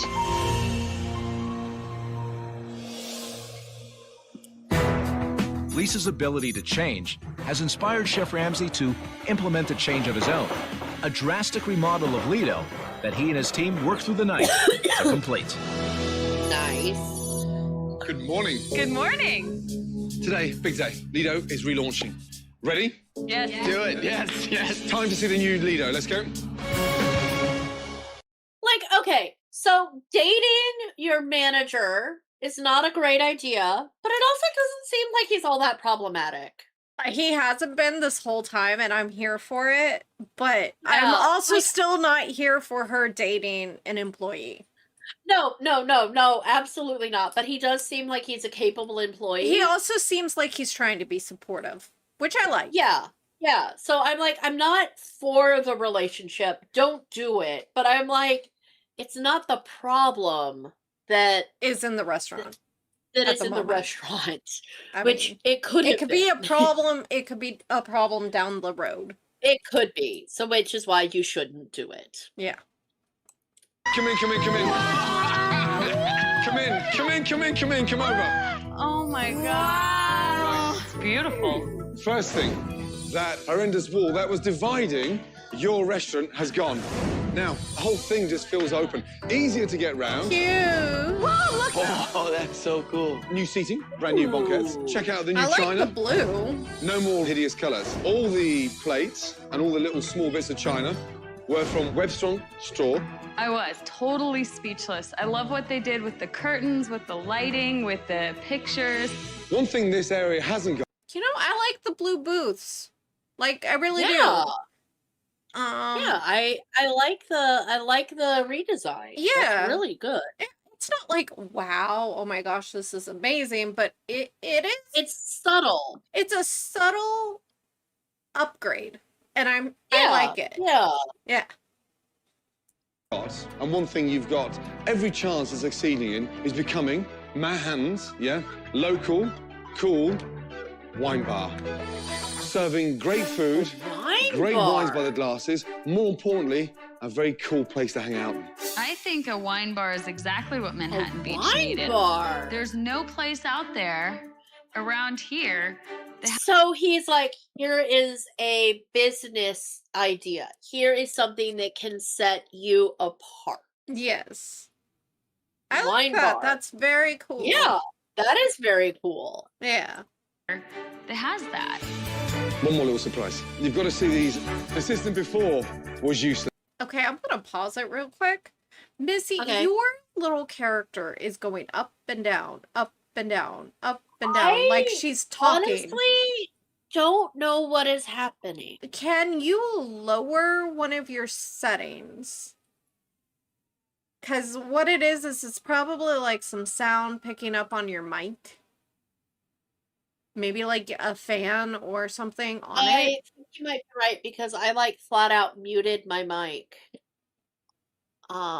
What setting should I don't have OBS. No. It's not an OBS setting. It's a Veto mod setting. It'll probably be the blue bar that goes up and down. Oh, it is pretty high. Yeah. That's I have mine microphone at delay. 116 ms, the blue bar, 116, and I have my green bar at 13.8% for a volume cutoff. At 116? Yeah, that's what mine's at 116. That's not what I have. The blue bar. It's near the It top. only goes to 1000. 116. Okay, mine was up there pretty high. Yeah. But like, I don't know if that's gonna help any. Yeah. And then I have the green bar at 13.8%. Well, mine's at 10.4. Okay, we'll bring it up just a little bit. Might help. Yeah. Okay. I've been just watching your little character go up and Yeah, down, up I've and down. noticed that. I've noticed that, and I was not really sure what that was or why, and it could very easily be like there you go. She should be hiding all of that stuff now. Okay. All right, I'm gonna press play and we'll see. Well, she stopped moving. Yeah. So Yeah. until I started talking again. Well, So exactly. maybe That's that how she maybe should that be. helped. Yeah. Okay. This is phenomenal.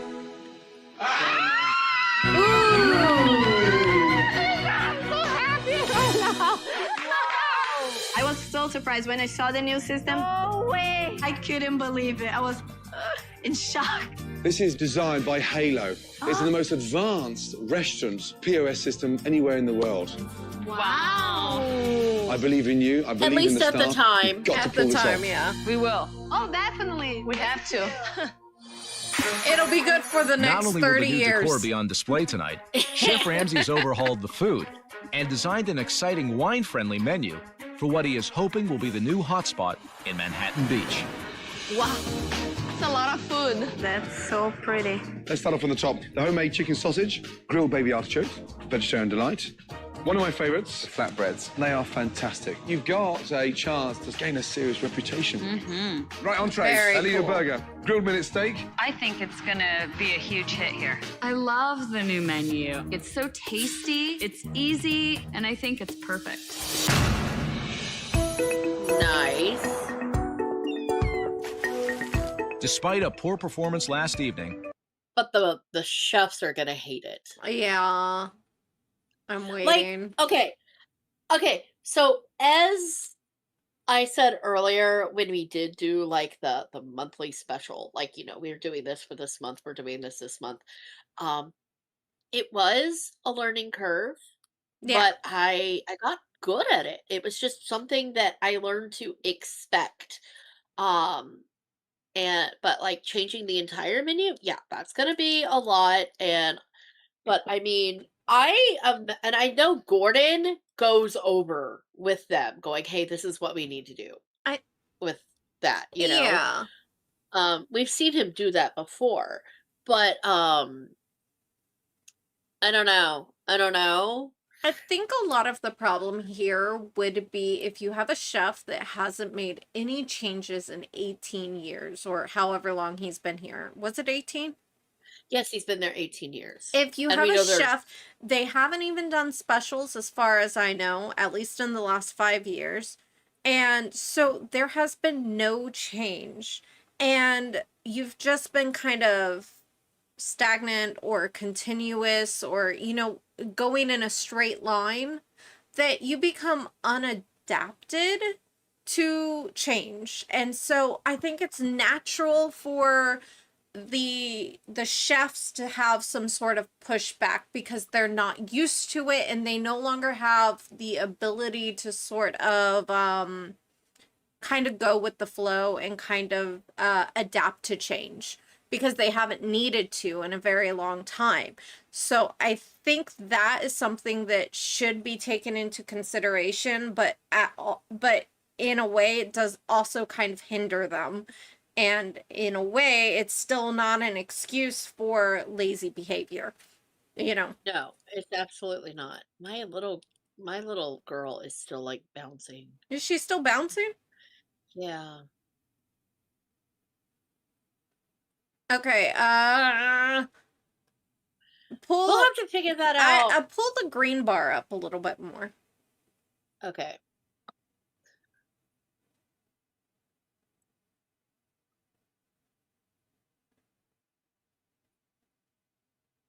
Okay. We'll see if that does anything. Yeah. Because you can see where the green is hitting when it's not, like, when no sound is coming. You can see where it is, and I would just push it up. Okay. Yeah. So you want to make sure that that green bar is smaller. Does that make sense? Or is below the bar that you would start talking with. Correct. I'm just watching it for a second. You're fine.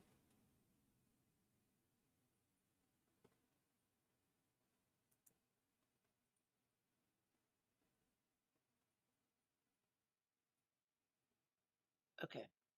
It's definitely now higher than where it was with Okay. the base. Okay. Thing, so. But are you talking now that you're talking?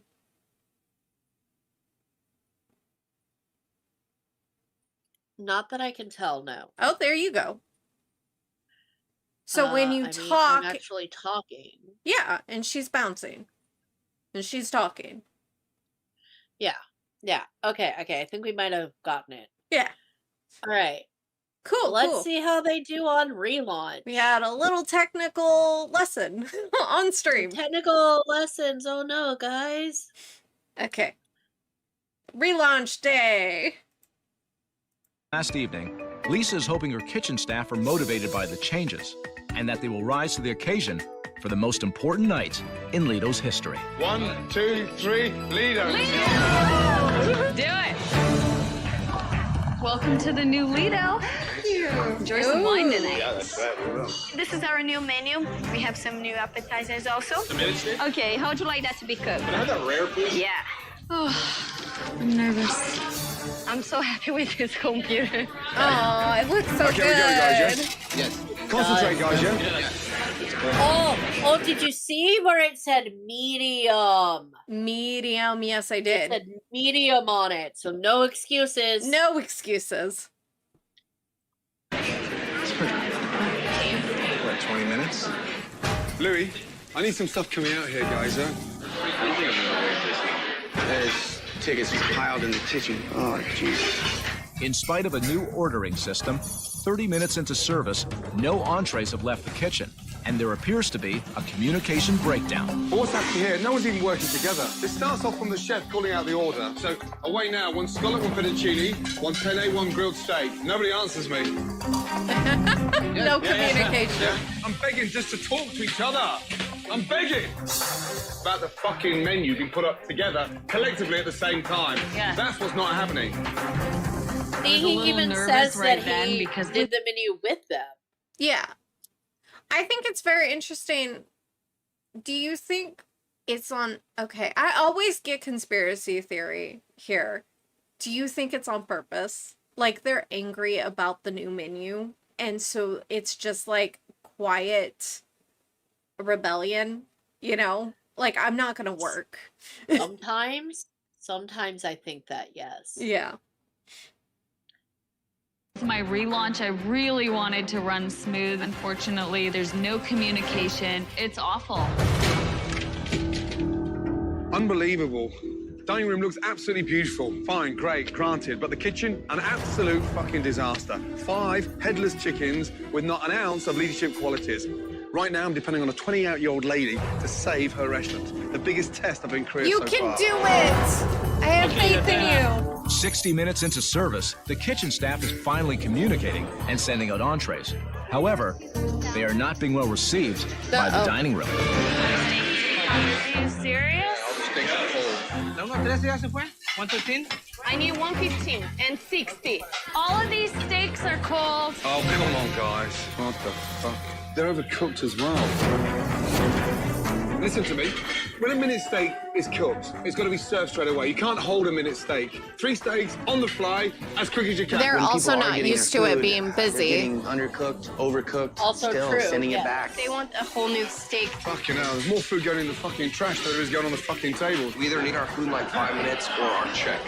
90 minutes into relaunch, diners are fed up with not being fed, So if you don't want to wait, and Lisa is desperate for her kitchen to bounce back. Oh my god. Look at that. Are they gonna have to have a those are second the day? tickets? Oh, jeez. They don't know what the fuck they're doing. Are you kidding me right now? This is Get 'em. ridiculous. Get 'em, Like, Lisa. I just couldn't believe Go in there. the ignorance back there. What are you doing? Why aren't you making food? Why are you... She was really looking at the receipts, or like the little receipts. I'm gonna call them receipts, going, I don't understand the tickets. I don't understand what I'm reading. I don't understand. I don't know what this is. What are these words? That's what she was doing. Are you standing here? You're just looking at tickets. Make some fucking food. I don't understand. What's it called? Okay. It's like something incompetence. You know what I mean? Like weaponized incompetence. Weaponized incompetence. That's what this feels like. Weaponized incompetence. I no longer know how to cook because it's no longer the food that I want to cook. There you go. Dan, please. Arturo, will you please tell her to make some food? Nick, I'm trying right now. I'm doing my stuff too. Ah, this is stupid. Y todo por esa pinche vieja. Lázaro tiene no tiene cabeza. They're just all standing there. They're not doing anything. Oh my gosh. You did not say that about your boss. Wait, what's that about the boss or the server? The boss. Oh my god. All because Fired. that it Fired. doesn't have a brain. Oh my gosh. Fired. I'm getting paid as well. Then. Vamos a la chingada. Vamos a la verga. You know, we're out of here. We're out of this shit. Yeah, we can't take it anymore. Anna. They're leaving. Who? Who's leaving? Why? Oh my god. Hello? We're giving up. Bye. Arturo. We're giving up, sir. Yeah, Bye. I know you're giving Okay. up. Why? Why? Is this what they do? Louis! Louis! On my biggest night, they walked out. Please, guys. Louis! They just left. Do you think that was planned? I'm sorry, my conspiracy theory brain is going real hard right now. Do you think it was planned, like a planned walkout? Weaponized incompetence until the point that, like, they just all decide to walk out at the exact same time? I kind of possibly think maybe. I don't know. I have not liked these chefs since the beginning, okay? Because, like, I am sorry. The idea that everybody walks out at the same time, you can never convince me that is not planned. You know?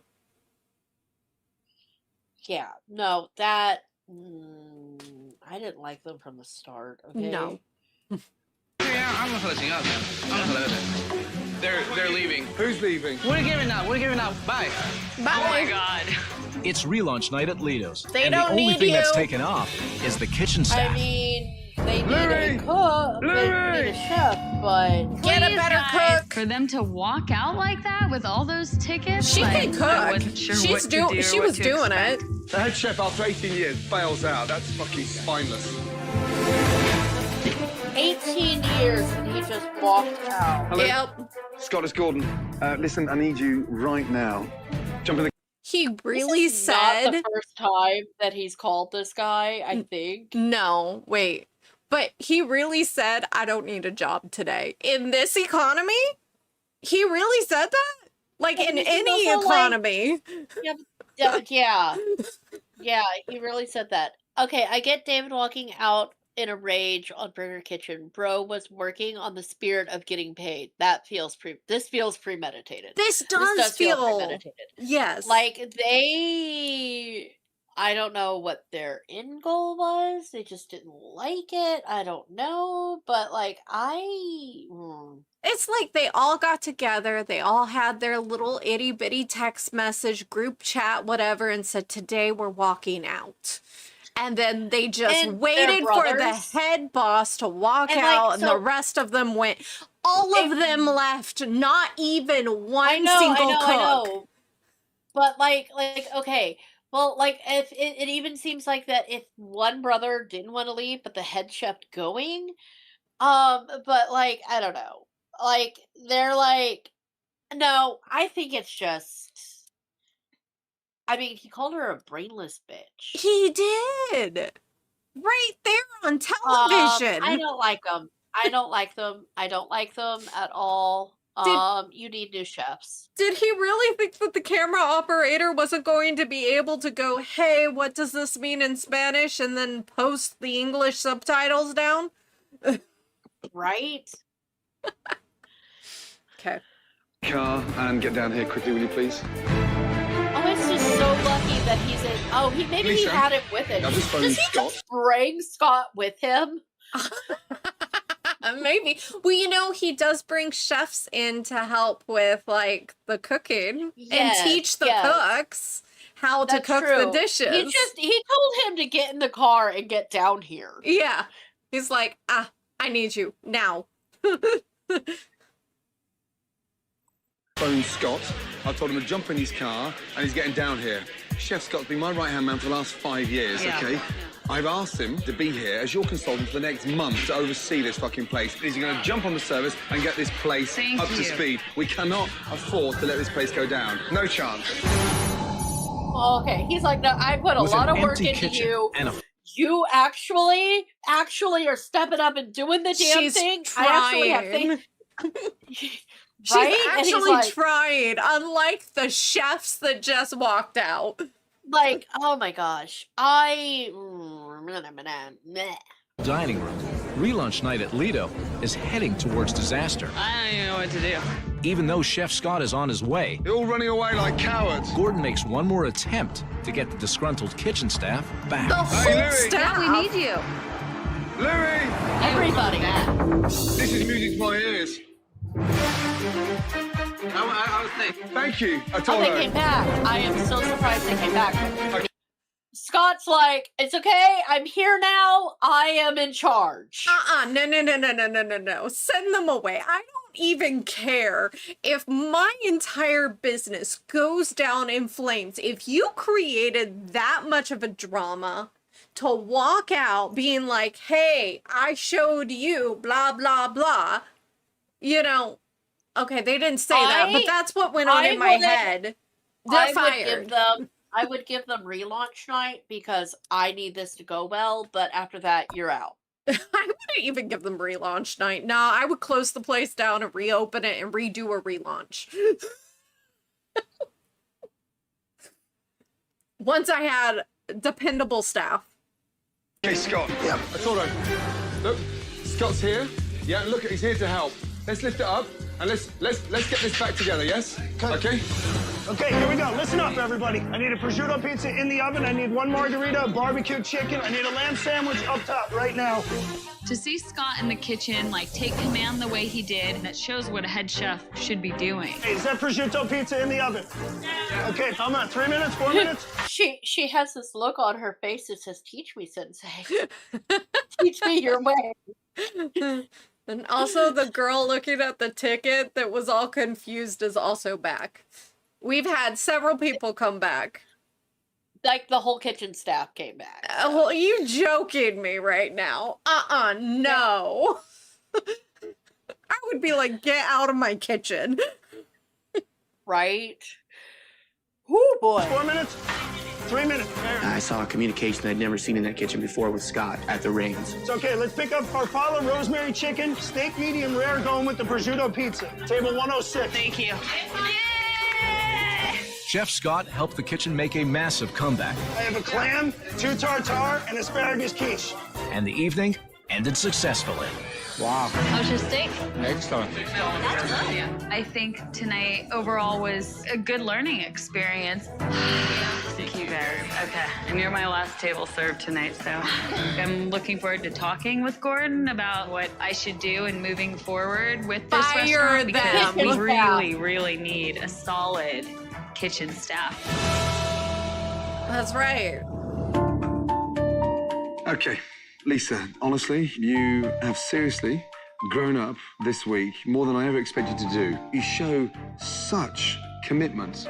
You do your homework, you show up on time, and more importantly, you are a very fast learner. However, it's not the same with the team. Your kitchen staff in a normal situation would have been expelled. Them walking out like that in the middle of service was disgusting. I 100% Exactly, agree. That Gordon. was horrible. Your dream effectively is in their hands. I was so disappointed tonight. I can't put up with that shit. I'm not sure whether Luis and Arturo are going to be part of the new Lido. But now that I have a much better understanding from Gordon, I am going to really embrace. And she has Scott for a month. Yes. Who can help her to kind of figure out new kitchen staff that can do the job they need to do. Yeah. I So, I have that so many other kitchen thoughts staff, about that. They They gotta go. They gotta The go. whole staff. Changes and You know what, Noodle Man? Legitimately have been the only person in a group project doing the work. Same. Like, Monty was amazing to work with because we actually both did the work, and then we found out that our work already existed, so we had to come up with arrows on toilet paper. That was a whole thing. Yeah. We got an A. Missy and I took an English class together in college because we were going to the same college, and we had to come up with a We had to come up with a product and market it. Yeah, like exactly. And we had come up with this whole product. We had the paper written, we had the product all outlined, and we presented it to our professor, and he goes, "This is already a thing." And we went, And this is oh. 24. This is like 24 hours before the whole thing is due. And we were just had like, hey, this is what we're working on. 4 hours to pull literally anything that had never Out of been our invented out of our ass. I had done for my English class, I had to write a paper about like a debate type situation. So I chose toilet paper, over or under. It was funny, but it was serious. I took Facebook polls. So we took this idea and we were like, what if it's a product that has different colored arrows for over or under people? And we made If an it was infomercial. over, it was red arrows. If it was under, and if you're It an was blue under kind of arrows. girl, it was blue arrows, or boy. It was blue arrows, and then we also offered little buzzers to like keep the cats away. Keep the cats away. Like, guys, we did a full-on infomercial. I was wearing a blazer and Monty was in pigtails because she was acting out a confused little girl. Yeah. And the funny thing is we pulled this out of our ass in like 10 hours. Went to the store, we bought toilet paper, we repackaged the toilet paper with the now you know toilet paper. We wrapped it in plastic wrap to make it look like it was an actual 4-pack of toilet paper. We got a 100 and our professor stole our work and he was like, "I'm going to use this for future projects." And we never saw that toilet paper. We were like, we could have used that toilet paper at home. Guys, it was Cottonelle. We bought the fancy toilet paper. All you had to do was take off the one with the Sharpie on it. But like, we like wrote our whole paper. We wrote a whole skit. Thankfully, all of my years of insomnia and watching infomercials paid off quite well. Yep. It was great. You had 7 people in a group once. They had 3 of us, even only 3 of us regularly met up. The day before it was due, we told the professor, and she split them into separate groups, but didn't change their topic. They had to present theirs after ours. Ooh. Yeah, that's cool. Alright, let's continue. Alright. This place What successful. you gonna do, Lisa? I am so impressed with the way you've handled what you've had to do in this short period of time. You stay in control and you hold the reins firmly. I seriously believe in you. Thank you. I can't wait to come back. Can't wait to have you back. I'll be your honor student. When Gordon walks back in here, whenever he comes back in months from now and sees this restaurant buzzing, that's gonna be my proudest moment. Good night. Well done, my darling. Thank well you done. so much. Good luck. Spend time in that kitchen. Oh, I will. Okay, good. Thank you. Tonight was actually the first night this place felt like Lisa's restaurant. Sadly, there are still leftovers from the past that keep on dragging her down, and for her to move on and be a success, she has to drop her excess baggage and move on. Please fire What the them. fuck was on in that bathroom? Okay. After Gordon left, in the days that followed, Scott took the next few weeks to train a newly motivated Luis in Arturo. That's for the Oh, cleansing no. muscles. Okay? No. No, no, no. She did not take them back after that crap. Yeah, that's fine. Yeah, that's fine. No problem. Welcome to the new Lido. And with Lisa's newfound kitchen expertise, From now on, 100% just comes straight to me. I can listen and make changes. Manhattan Beach's newest wine bar has seen a boost in revenue. I learned so much from Gordon Ramsay. The whole experience has been amazing. Like, it's life-changing, really. This man has given us everything, all the tools in the world, like a dream come true. Now let's do it. I really feel like I do own the role of being the restaurant owner now. Good, good. Okay.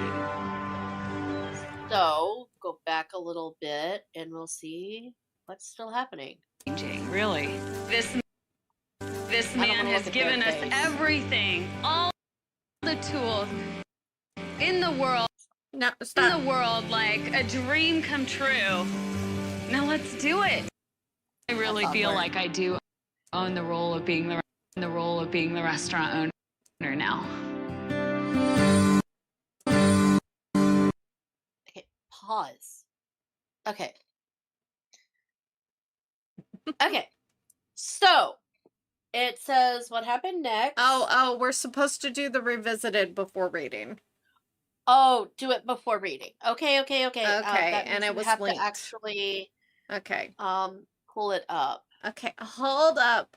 I put up the BRB while I go look for that link. You said you put it in the Reacts? Reacts. I think so, yes. Gordon Reacts.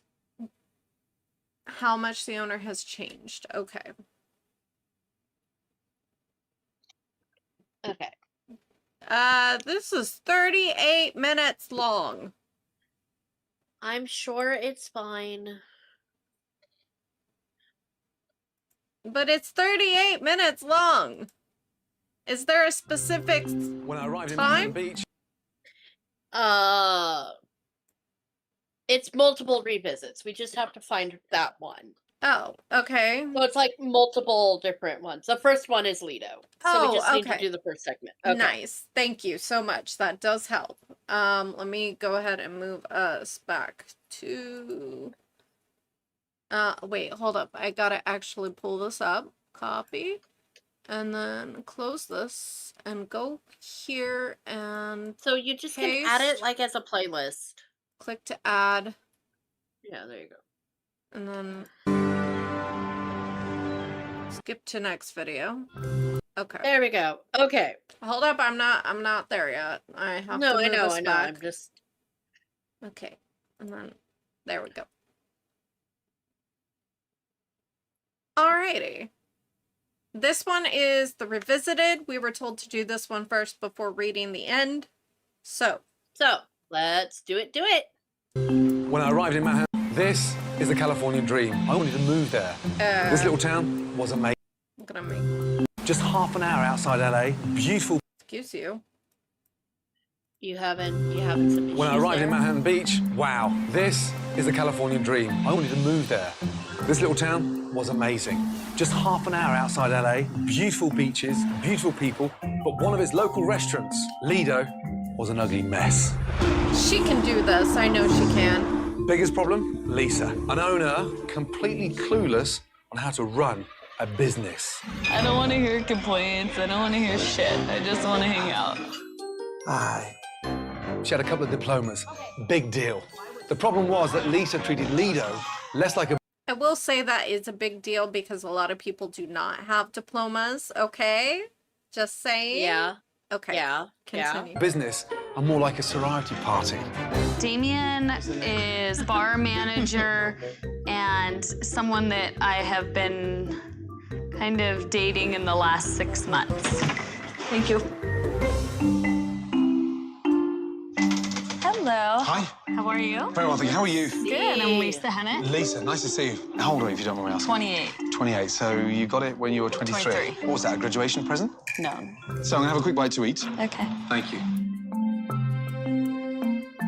That's just gross. This was definitely going to be a big challenge. Oh, I'll bypass. Thank you, though. It's driving me crazy. The chefs were a pair of brothers, Arturo and Luis. That night's dinner service, I realised Lisa wasn't holding them to any standard in the kitchen whatsoever. When was the last time you looked in this fridge? I never really examined it. How long ago do you think that was so sliced? rooting for her. Couple Me days. too. That is scary. I really want the chefs to not be there. I really don't want them to be there either, and I hope she did not take them back. The old food was disgusting, but what I found next was an absolute disgrace. Stop! You! Everybody, stop! Lisa, come here. When was the last time this place was cleaned? They should be cleaning every day. But look, everywhere. Disgusting. Look at it. This is above food. I mean, come on. Luis, I am not serving food like this. Okay. That is He's disgusting. really like, okay, I said that don't last think time. it really has affected or gone in the food. Like, How do you know? Lisa just wasn't getting it, so I had no option but to do something really drastic. All these tables here, can I borrow it for 2 seconds, please? Follow me. I just stopped serving food in here because of the shit and the dust. Are you interested in being served dinner with that filth? That's your customers. You need me to tell you that? Laugh. I'm not laughing. I think you're a jerk. Excuse me. Lisa. I'm just abhorrent. You come out, make us look like shit in front of, like, friends and customers. Lisa, you're totally oblivious to what's happening in your business. You may have bought the restaurant at 23, my darling, but you're not fucking running it. Grow up, Lisa, will you? And she did. And she did. Things were getting After surreal. an hour in the bathroom. While her staff were cleaning the kitchen, He's right. It's fucking filthy. the customers were getting impatient, We've been waiting too long. and Lisa was hiding in the toilet. She's in the restroom and the restaurant's in the whole time. shit. Lisa, let's go. Breaks me down like no one else has before. I can't go out there. That's clean, yeah? Yeah, it's the cleanest I've ever seen it. Louis, okay, we start firing up again now, yeah?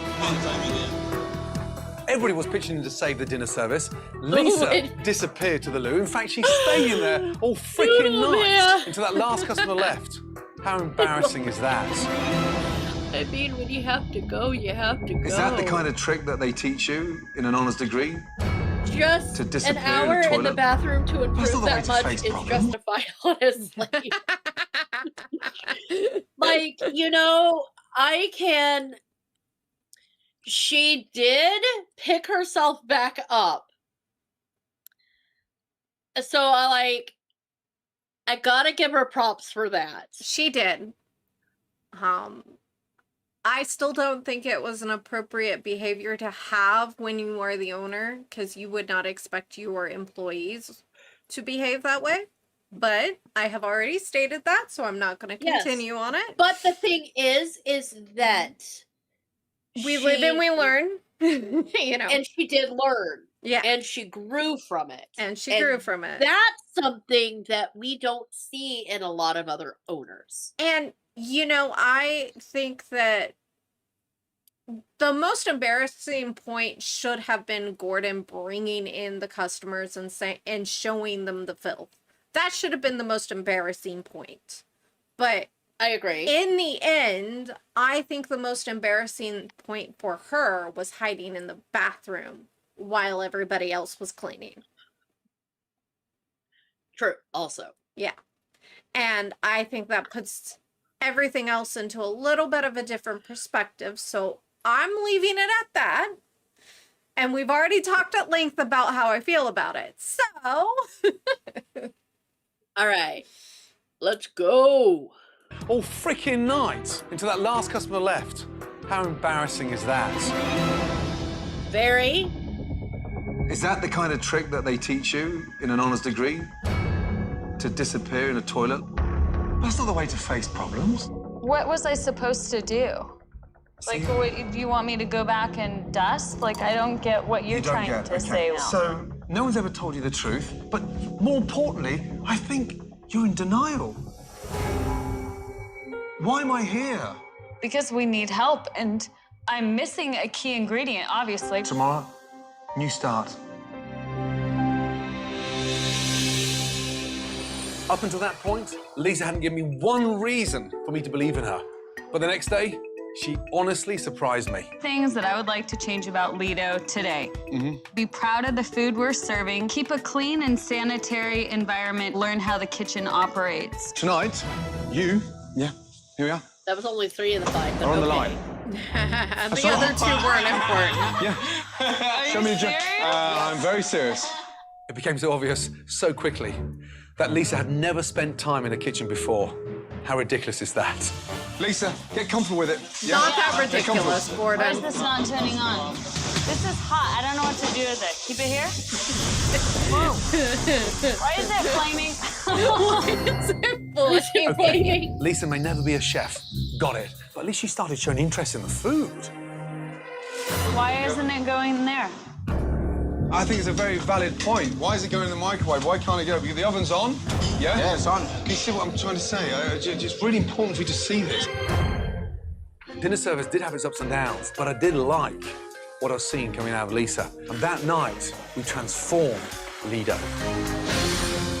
Come in, come in, come in. Come in. Oh my God. It's beautiful. That horrendous wall that was dividing your restaurant has gone. Now, the whole thing just feels open. And one thing you've got every chance of succeeding in is becoming Manhattan's, local, cool. I really, really wine don't bar. want those chefs still there. Serving Me great neither. food, I don't want to see great wines them. by the glasses. More importantly, a very cool place to hang out. Everybody was so excited with the new menu. The homemade chicken sausage, grilled baby artichokes. One of my favourites, flatbreads. They are fantastic. And the energy levels for relaunch night was an all-time high. Nisheath, you are absolutely right. It is ridiculous if, as an owner, you don't know what's happening in the kitchen, even if you don't cook at all. Correct. We have seen owners that micromanage the kitchen to the point that these kitchen staff are basically unable to operate their jobs at any capacity, even though they're actually good at their cooking. But this is the flip side, where they don't have any guidance at all. And even though he's been here for 18 years, the food was not good. Yeah. Hi. 1, 2, 3, Lido. Do it. Welcome to the new Lido. Enjoy some wine tonight. It didn't take long for all hell to break loose. I'm begging just to talk to each other. Okay, but look at it like this. At least they had wine. At least they did, yes. Tara, will you please tell her to make some food? I'm trying right now. No, she looks confused. And then the unthinkable happened. You know, we're out of here. We're out of this shit. The entire kitchen team disappeared. Anna. Oh my God. Hello? We're giving up. Bye. Arturo. We're giving up, sir. Yeah, I know you're giving up. Why? Is this what they do? Louis! Louis! Never seen that ever before in my entire cooking career. First thing I did, I called Scott, one of the best chefs I know. Jump in the car and get down here quickly, will you please? But without the staff, we were toast. Hey, Louis! I begged them to come back for Lisa. Okay, we're coming back. This is music to my ears. Okay, Moments I'm later, coming Scott back. arrived. Scott's here. Let's get this back together, yes? Listen up, everybody. I need a prosciutto pizza in the oven. I need a lamb sandwich up top right now. 106. Thank you. Lamb sandwich. Excellent. That's good. It wasn't perfect. God, I love lamb. Lamb is so good. Did manage to save the night. More importantly, I now believed in Lisa. You have seriously grown up this week more than I ever expected to do. I seriously believe in you. Thank you. I can't wait to come back. Can't wait to have you back. I'll be your honor student. Good night. Well done, my darling. Right. Thank Well you done. so much. Come back. Spend time in that kitchen. I'm back at Lido in Manhattan Beach. Now, last time I was here, the owner spent more time in the bathroom than she did in the kitchen. That's Has she right. grown up and turned her business around? We're about to find out. Come Lido's on, was Lisa, run by a you young, can do it. laid-back Californian. I don't want to hear complaints. I don't want to hear shit. I just want to hang out. Lisa was not only friends with her employees, Do you have his phone number? she was hooking up with the bartender. It's probably a bad idea, but Excuse me. He was the manager? He was the manager. He was the bar manager. He was the bartender and the manager. Okay, yeah, but he had multiple roles. Like, don't just reduce him to bartender. There's I'm nothing gonna wrong do with it the anyways. bartender. And when Chef Ramsay wanted Lisa to face the cold hard truth, Grow up, Lisa, will you? she fell apart and went into hiding. Where is Lisa? Has she gone upstairs? Yes, we know. You just She's in did the a restaurant, recap. I know, like, why are we doing 2 recaps? Chef Ramsay transformed the restaurant and finally got Lisa to act like a responsible owner and less like a party girl. I already saw Now, this. 1 year later, is Lido's on the path to success or on the road to failure? Tell me. Let's see. Last time I was at I Lido, gotta know. the owner, Lisa, didn't have a clue how to run a business. Did we just see this? Did they literally just have him come up here and, like, do this again? Yes. Oh my god. It's fine. Just press play. The food was rotten, the kitchen was filthy dirty, and she couldn't understand to why customers weren't showing up. I'm dying to see how her business is doing now. That makes sense, Nishith. Nishith goes, I assume the second recap was after an ad break. Okay. Come on, Lisa. right. I have faith in you, girl. Oh, come on, Lisa. You can do it. I believe in you, girl. Brace myself. Hello. How are you, my darling? Good to see you. Well? What a surprise. Likewise, good to see you too. God, the atmosphere here is amazing. Really Look good. at how There's one busy person they I can't see. are. Where is she? know. I think she's at the restaurant. Oh, please. You're kidding me. She's in the bathroom? Yes. Can I have a word with her? Let me get her. Thank you. She's in the bathroom. So we have a... That was on purpose. That was so on purpose. That also, was so on purpose. did she just come out in the same outfit she was wearing before? Because No, it looks I like don't the think it's the same same outfit. one. He just wears a lot of short black dresses. With a necklace that looks about the Yeah, same shape. He just wears a lot of those, okay? She had a damn flashback when Gordon pulled up.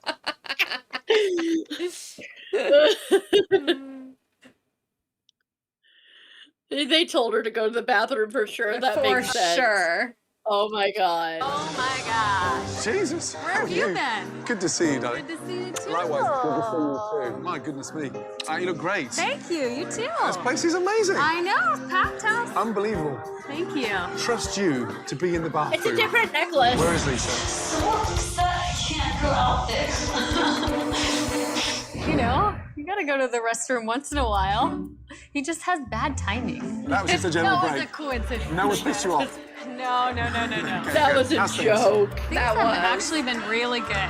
I seriously took to heart everything that you said. I wanted to be your A+ student when you came back. Have you stuck to the plan? I've stuck to the plan. Yeah. I got to learn all the recipes, got to know how the kitchen operates. We got great cleaning habits. Brilliant. Yeah.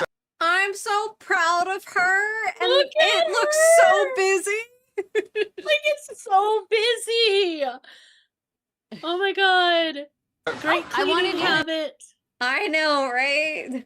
Oh my god. What else have you done, Lisa? Have you fired your staff? Please. Your kitchen staff. I want a whole new staff. Oh, I wanted you to taste the mushroom flatbread that you inspired. It's Okay. one of my favorites. I'm kind of addicted to it. That looks amazing. Thank you, my darling.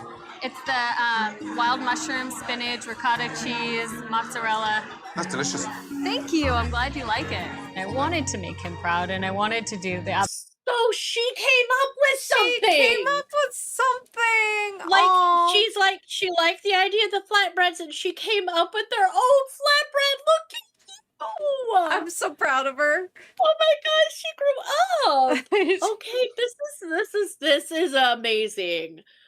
I really hope this place is still operating. Me too, me too. Or that she sold it when it was And- at a high, you know? Right? And yeah, you're absolutely right. This time she also recommended a vegetarian dish she herself likes. You are absolutely Exactly. right. Exactly. She did Yes. do that. I'm proud of her. Nice. Look at that. To do the absolute best I could. So I've been looking forward to this day for a long time. The business in terms of over the last 12 months? Where are we? I would say we're up about 20%, which puts me in about a nice profitability. Wow, that's fantastic news. Yeah. So, where's your boyfriend, Damien, gone? Is Lisa a good boss? Lisa is a lovely boss. Sounds like it's an intimate lovely. I am dating Lisa, yes. Okay. Who cares? Jesus. Oh, he was out of here about a week after you left. Okay, I really followed your advice, I'm telling you. I didn't tell you to fire your boyfriend. Okay. Okay, so Oh my gosh. out a week after you left. My goodness, girl. Girl. I mean, congratulations. But it's so sad that he had to lose his job because you decided to sleep with him. But whatever. You know, you did the right thing.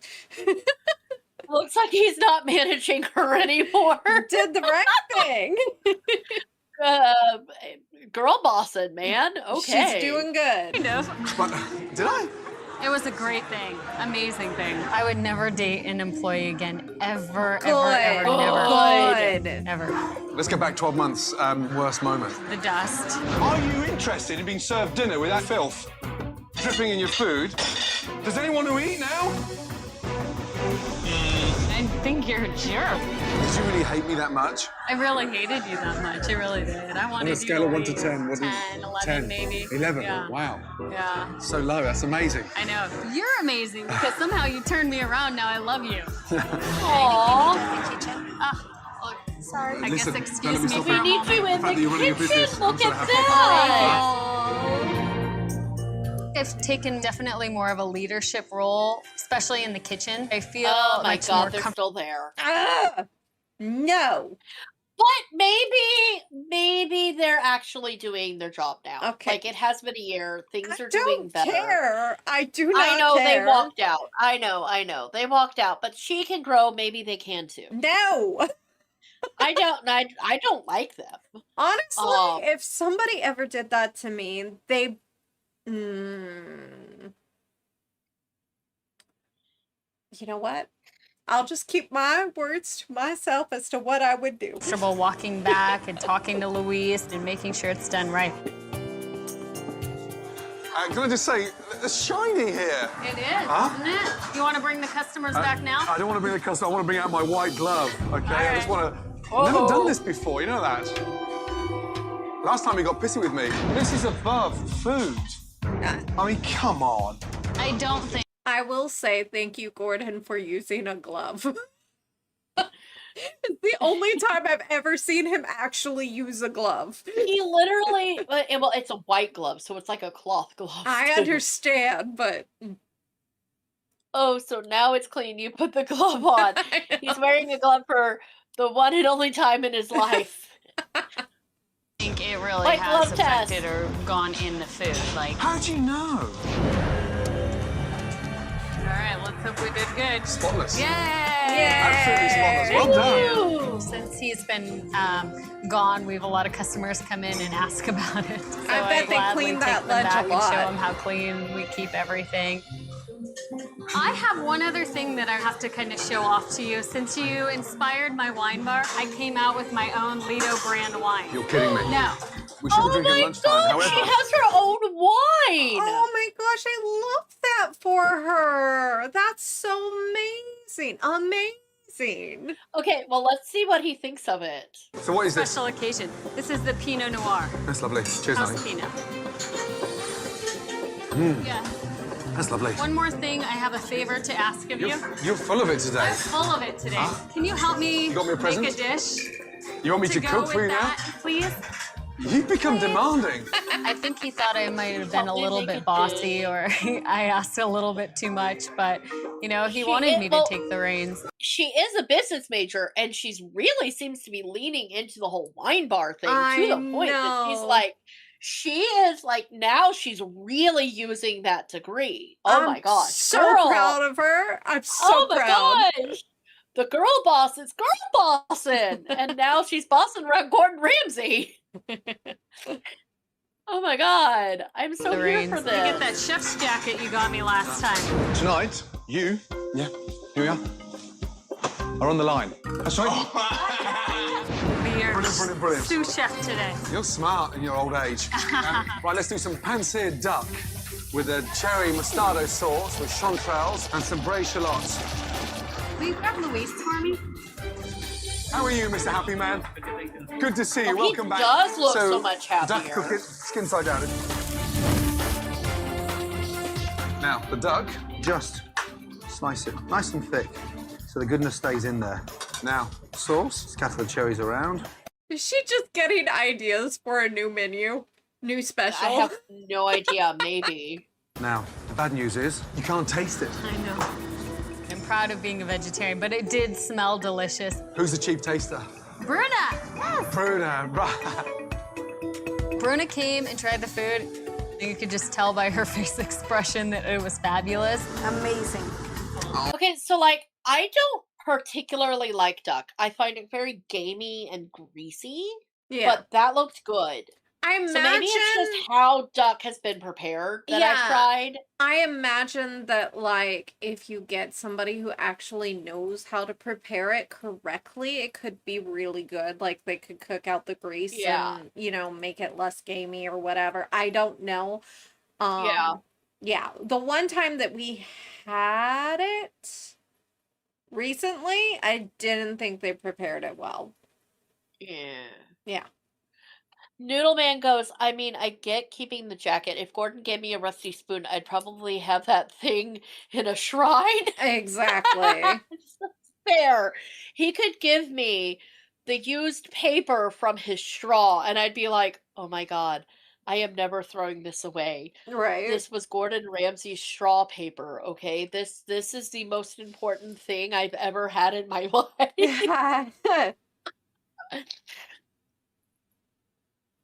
Look at how happy Bruna is. Yes. They all look very, like, positive.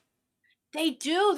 Even Louise looked really, you know, happy. All right, let's keep going. Aww.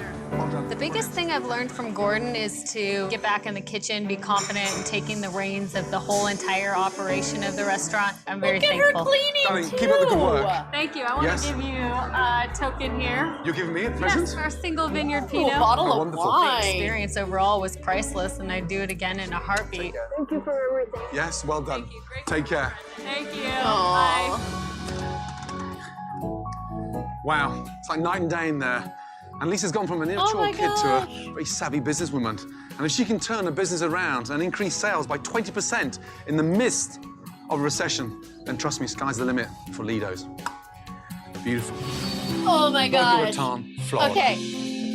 So, Okay. If hold up, even if the restaurant, hold up, I'm just gonna go back a little bit. Yeah. To most people, No. you're giving me a present? Yes, our single vineyard Pinot. Oh, wonderful. There. That'll work. Yeah. Even if the restaurant fails, she has a what? Oh. It's fine.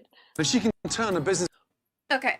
Even if the restaurant fails, or even if she sells the restaurant, she still has a wine business to back herself up. Yeah.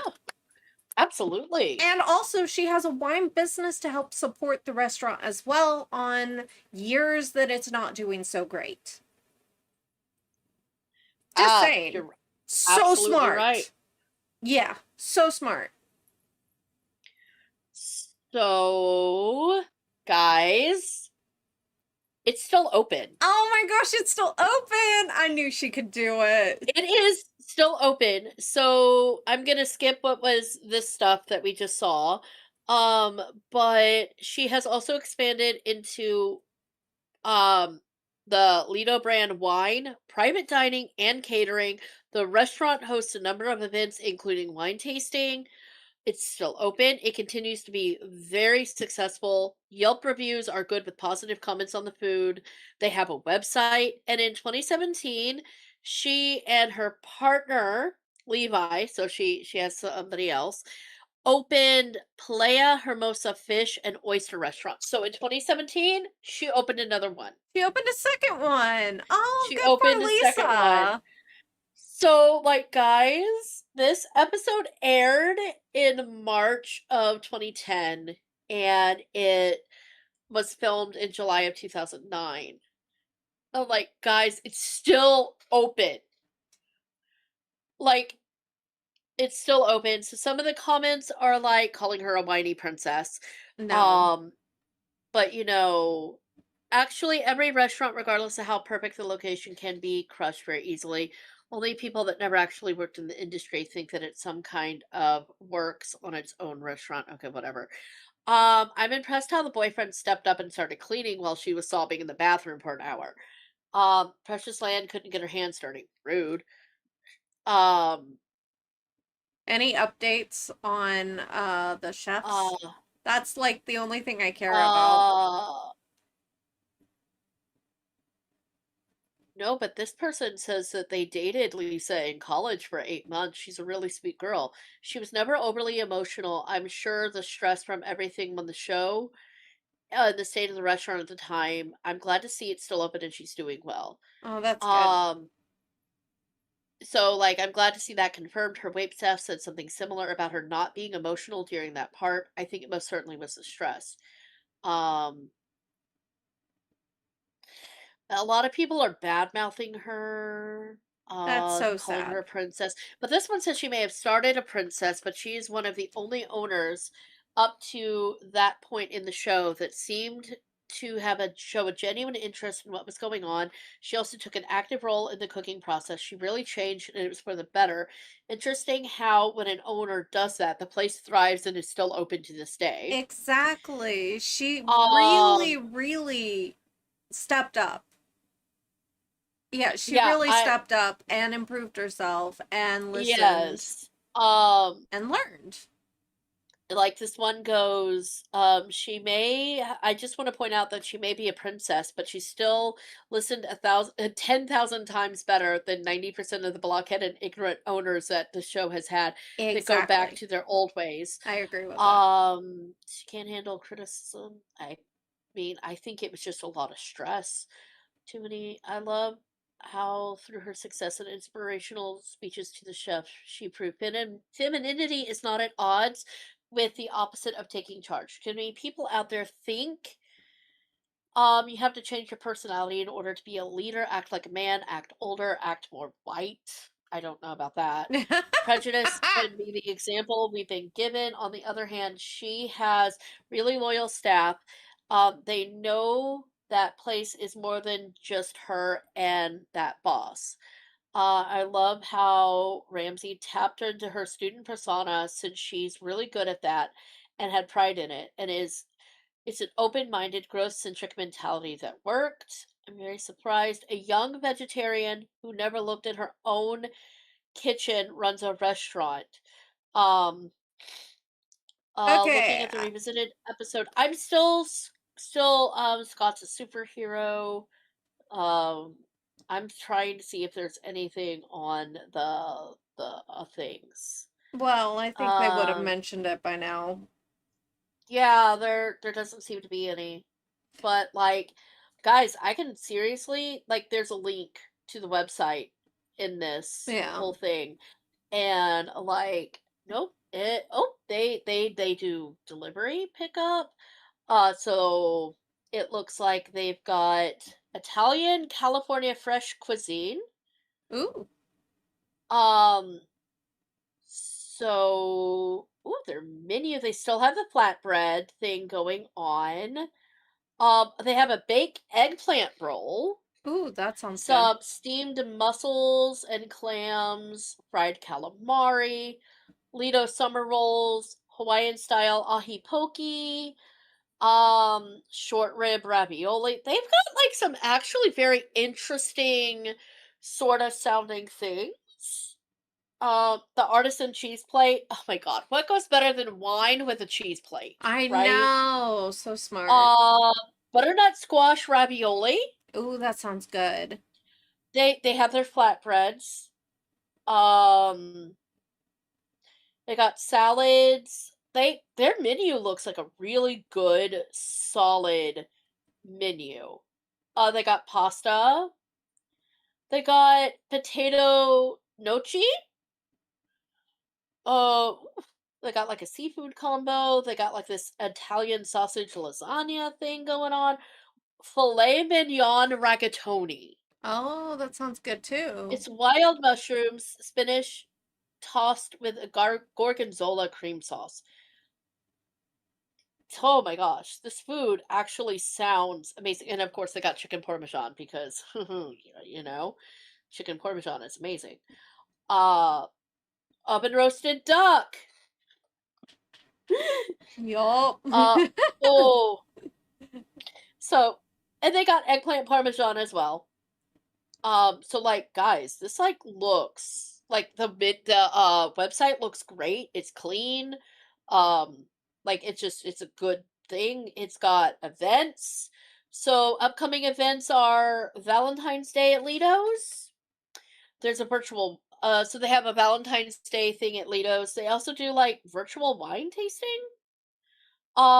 That's the only thing they have really is the Valentine's Day event. Oh, that's cool. But I mean, yeah, they do catering and private dining. So like she is doing the damn thing and she continues to do the damn thing and the restaurant is still very successful and this was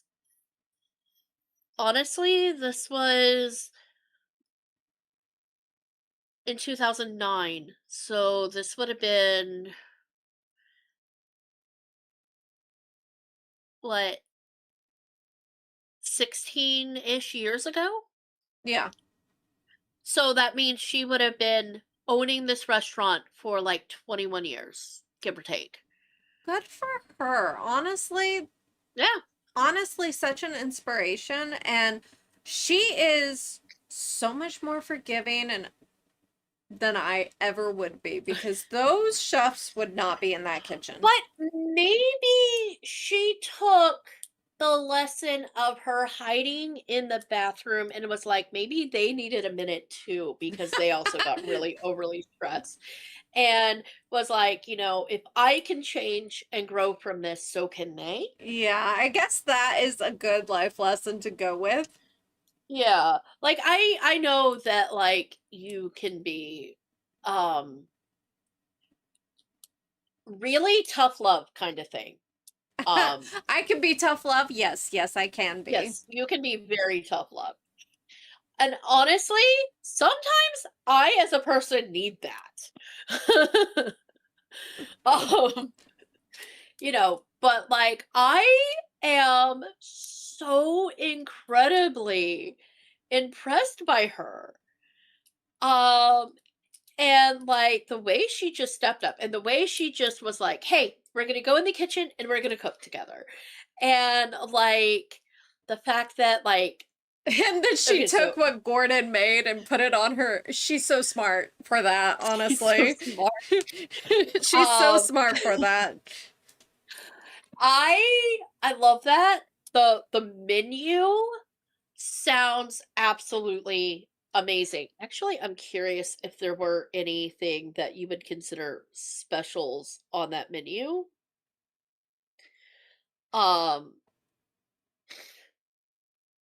Well, she is doing the Valentine's Day thing coming up soon. She So is. that in She itself is. would probably be special. So there's like house favorites. So they have Valentine's Day tiramisu.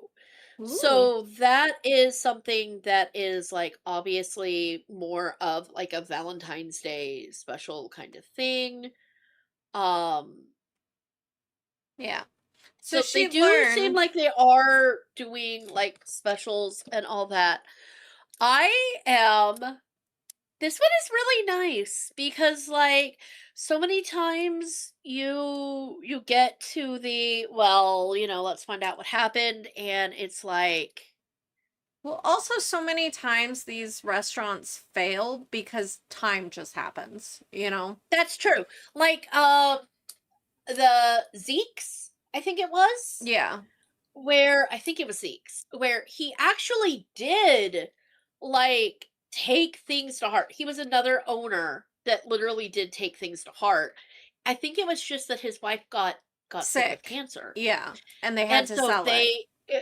they had to make a decision, but it was doing okay. I think that was Yeah, Zeke's. I think that was Zeke's too. Um, That one was that the one with Melissa or was that a different one? I think that was the second uh, one we did, not the first one. yeah, I don't remember, but Melissa was like in there around there somewhere. I think she was the first one we did. Yes, exactly. And then they opened a sandwich shop later, so they still put the experience to good use. They opened a sandwich shop and that's still open. Yeah. So like they just circumstances led them to have to, shut down, but she got better. She went through treatment, she got better, and they opened a sandwich shop. And they're a successful shop.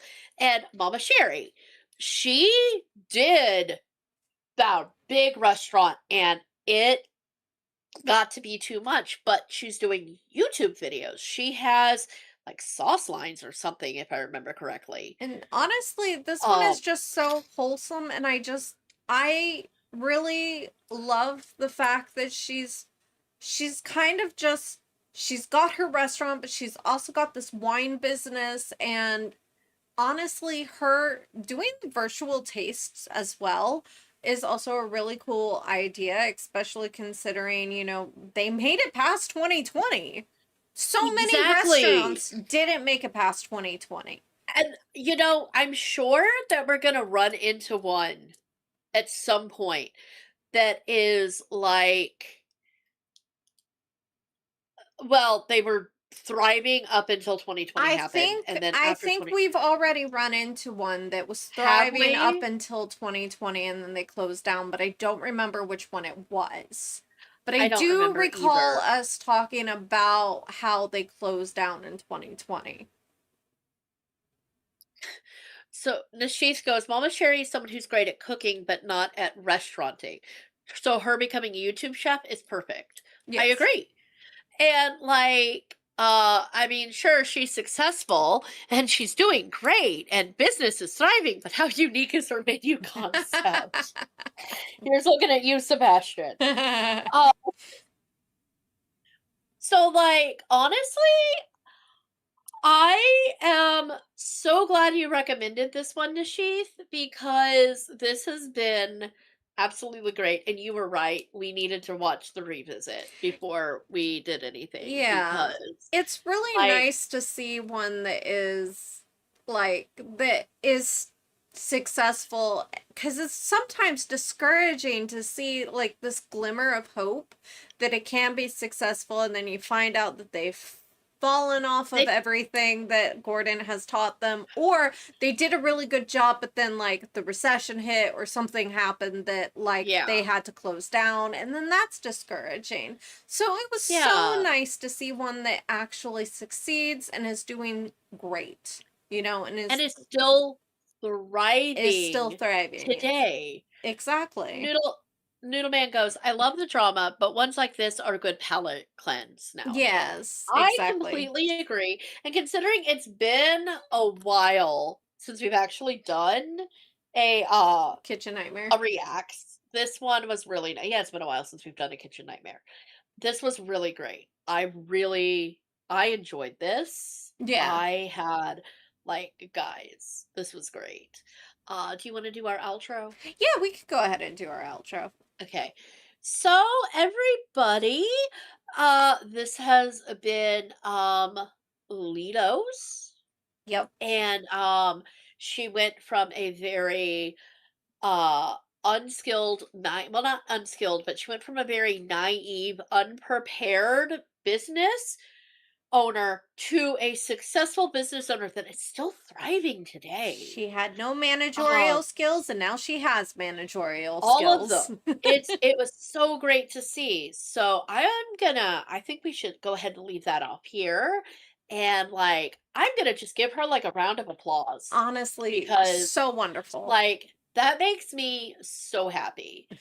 So happy. So I'm Missy. I'm Auntie, and we'll see you guys for the next one. We will see you guys for the next one. Bye. Bye. All right, now that we're done with all of that. This was really a great episode. Like, such a great episode. Right? I loved it a lot. She did manage to start a franchise, something that Sebastian was pining for, without a unique menu concept.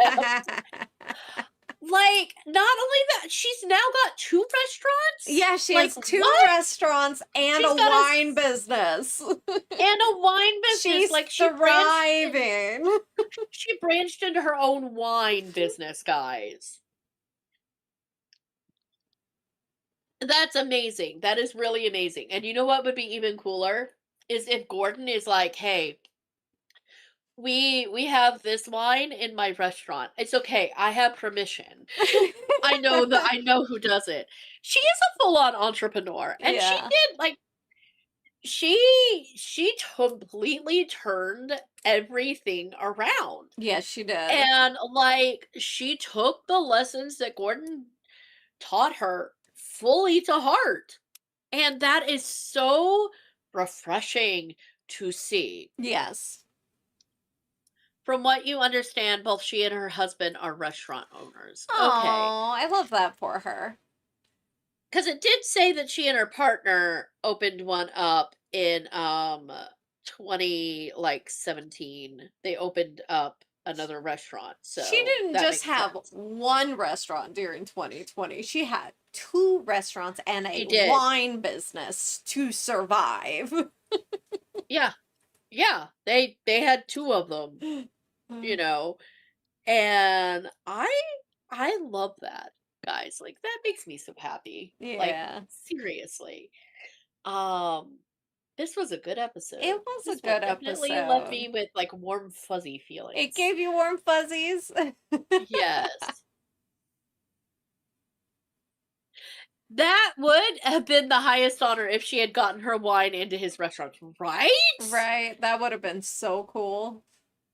Right? This episode has the classic hero arc. She starts annoying and naive, fails, has a breakdown, hits rock bottom, then comes back better and wins in the end. It really actually is. It really is. Yes. It's like, okay, so it's like Sailor Moon. You know? Yeah. Like the big in battle in the first season of Sailor Moon where they're going up against the Negaverse. Yes, I am using the English, you know, whatever. And like, you know, because they condense 2 episodes into one, and you don't know at the time that all of her friends have fallen and are dead. I mean, it was implied, but like it was done off screen, even though in part 2 it really wasn't. She's just like falls down, and then she just like gets up and she's like, okay, I'm gonna go kill a bitch. Okay, you guys, I am actually considering doing something I never do, which is rating a channel. I don't have anybody that I know that's personally streaming right now, but I thought I would do it as good practice. We're gonna go do a channel raid. Yeah, I thought if Looney was on, we would raid, or if Cosmos was on, we would raid, but neither one of them are on, which is fine because it's late, but I thought we would just go raid a channel. So, just for funsies, see how it goes. Maybe it's really good. I don't know. Let's choose. Can I just... We're gonna go raid a channel. for funsies. Raid a channel. Can I choose like See, I've never done this before. I have no idea how it works. I don't know either. And I hope it's good. I hope we have a nice one. I don't know. Okay, there's somebody doing Disney Dreamlight Valley. She's got 2 viewers, and her name is Okayest Gamer. So let's go ahead and give her a C and see if she's any good. Alrighty. All right, guys. I'm clicking on her. We're hijacking you. All right, Make we're us go watch hijacking you. more Dreamlight Valley. Alrighty. Bye, guys. I'm starting the raid. Bye. Oh my gosh. This is fun. Where are we going? Okay, Okay, and we are raiding now. Okay.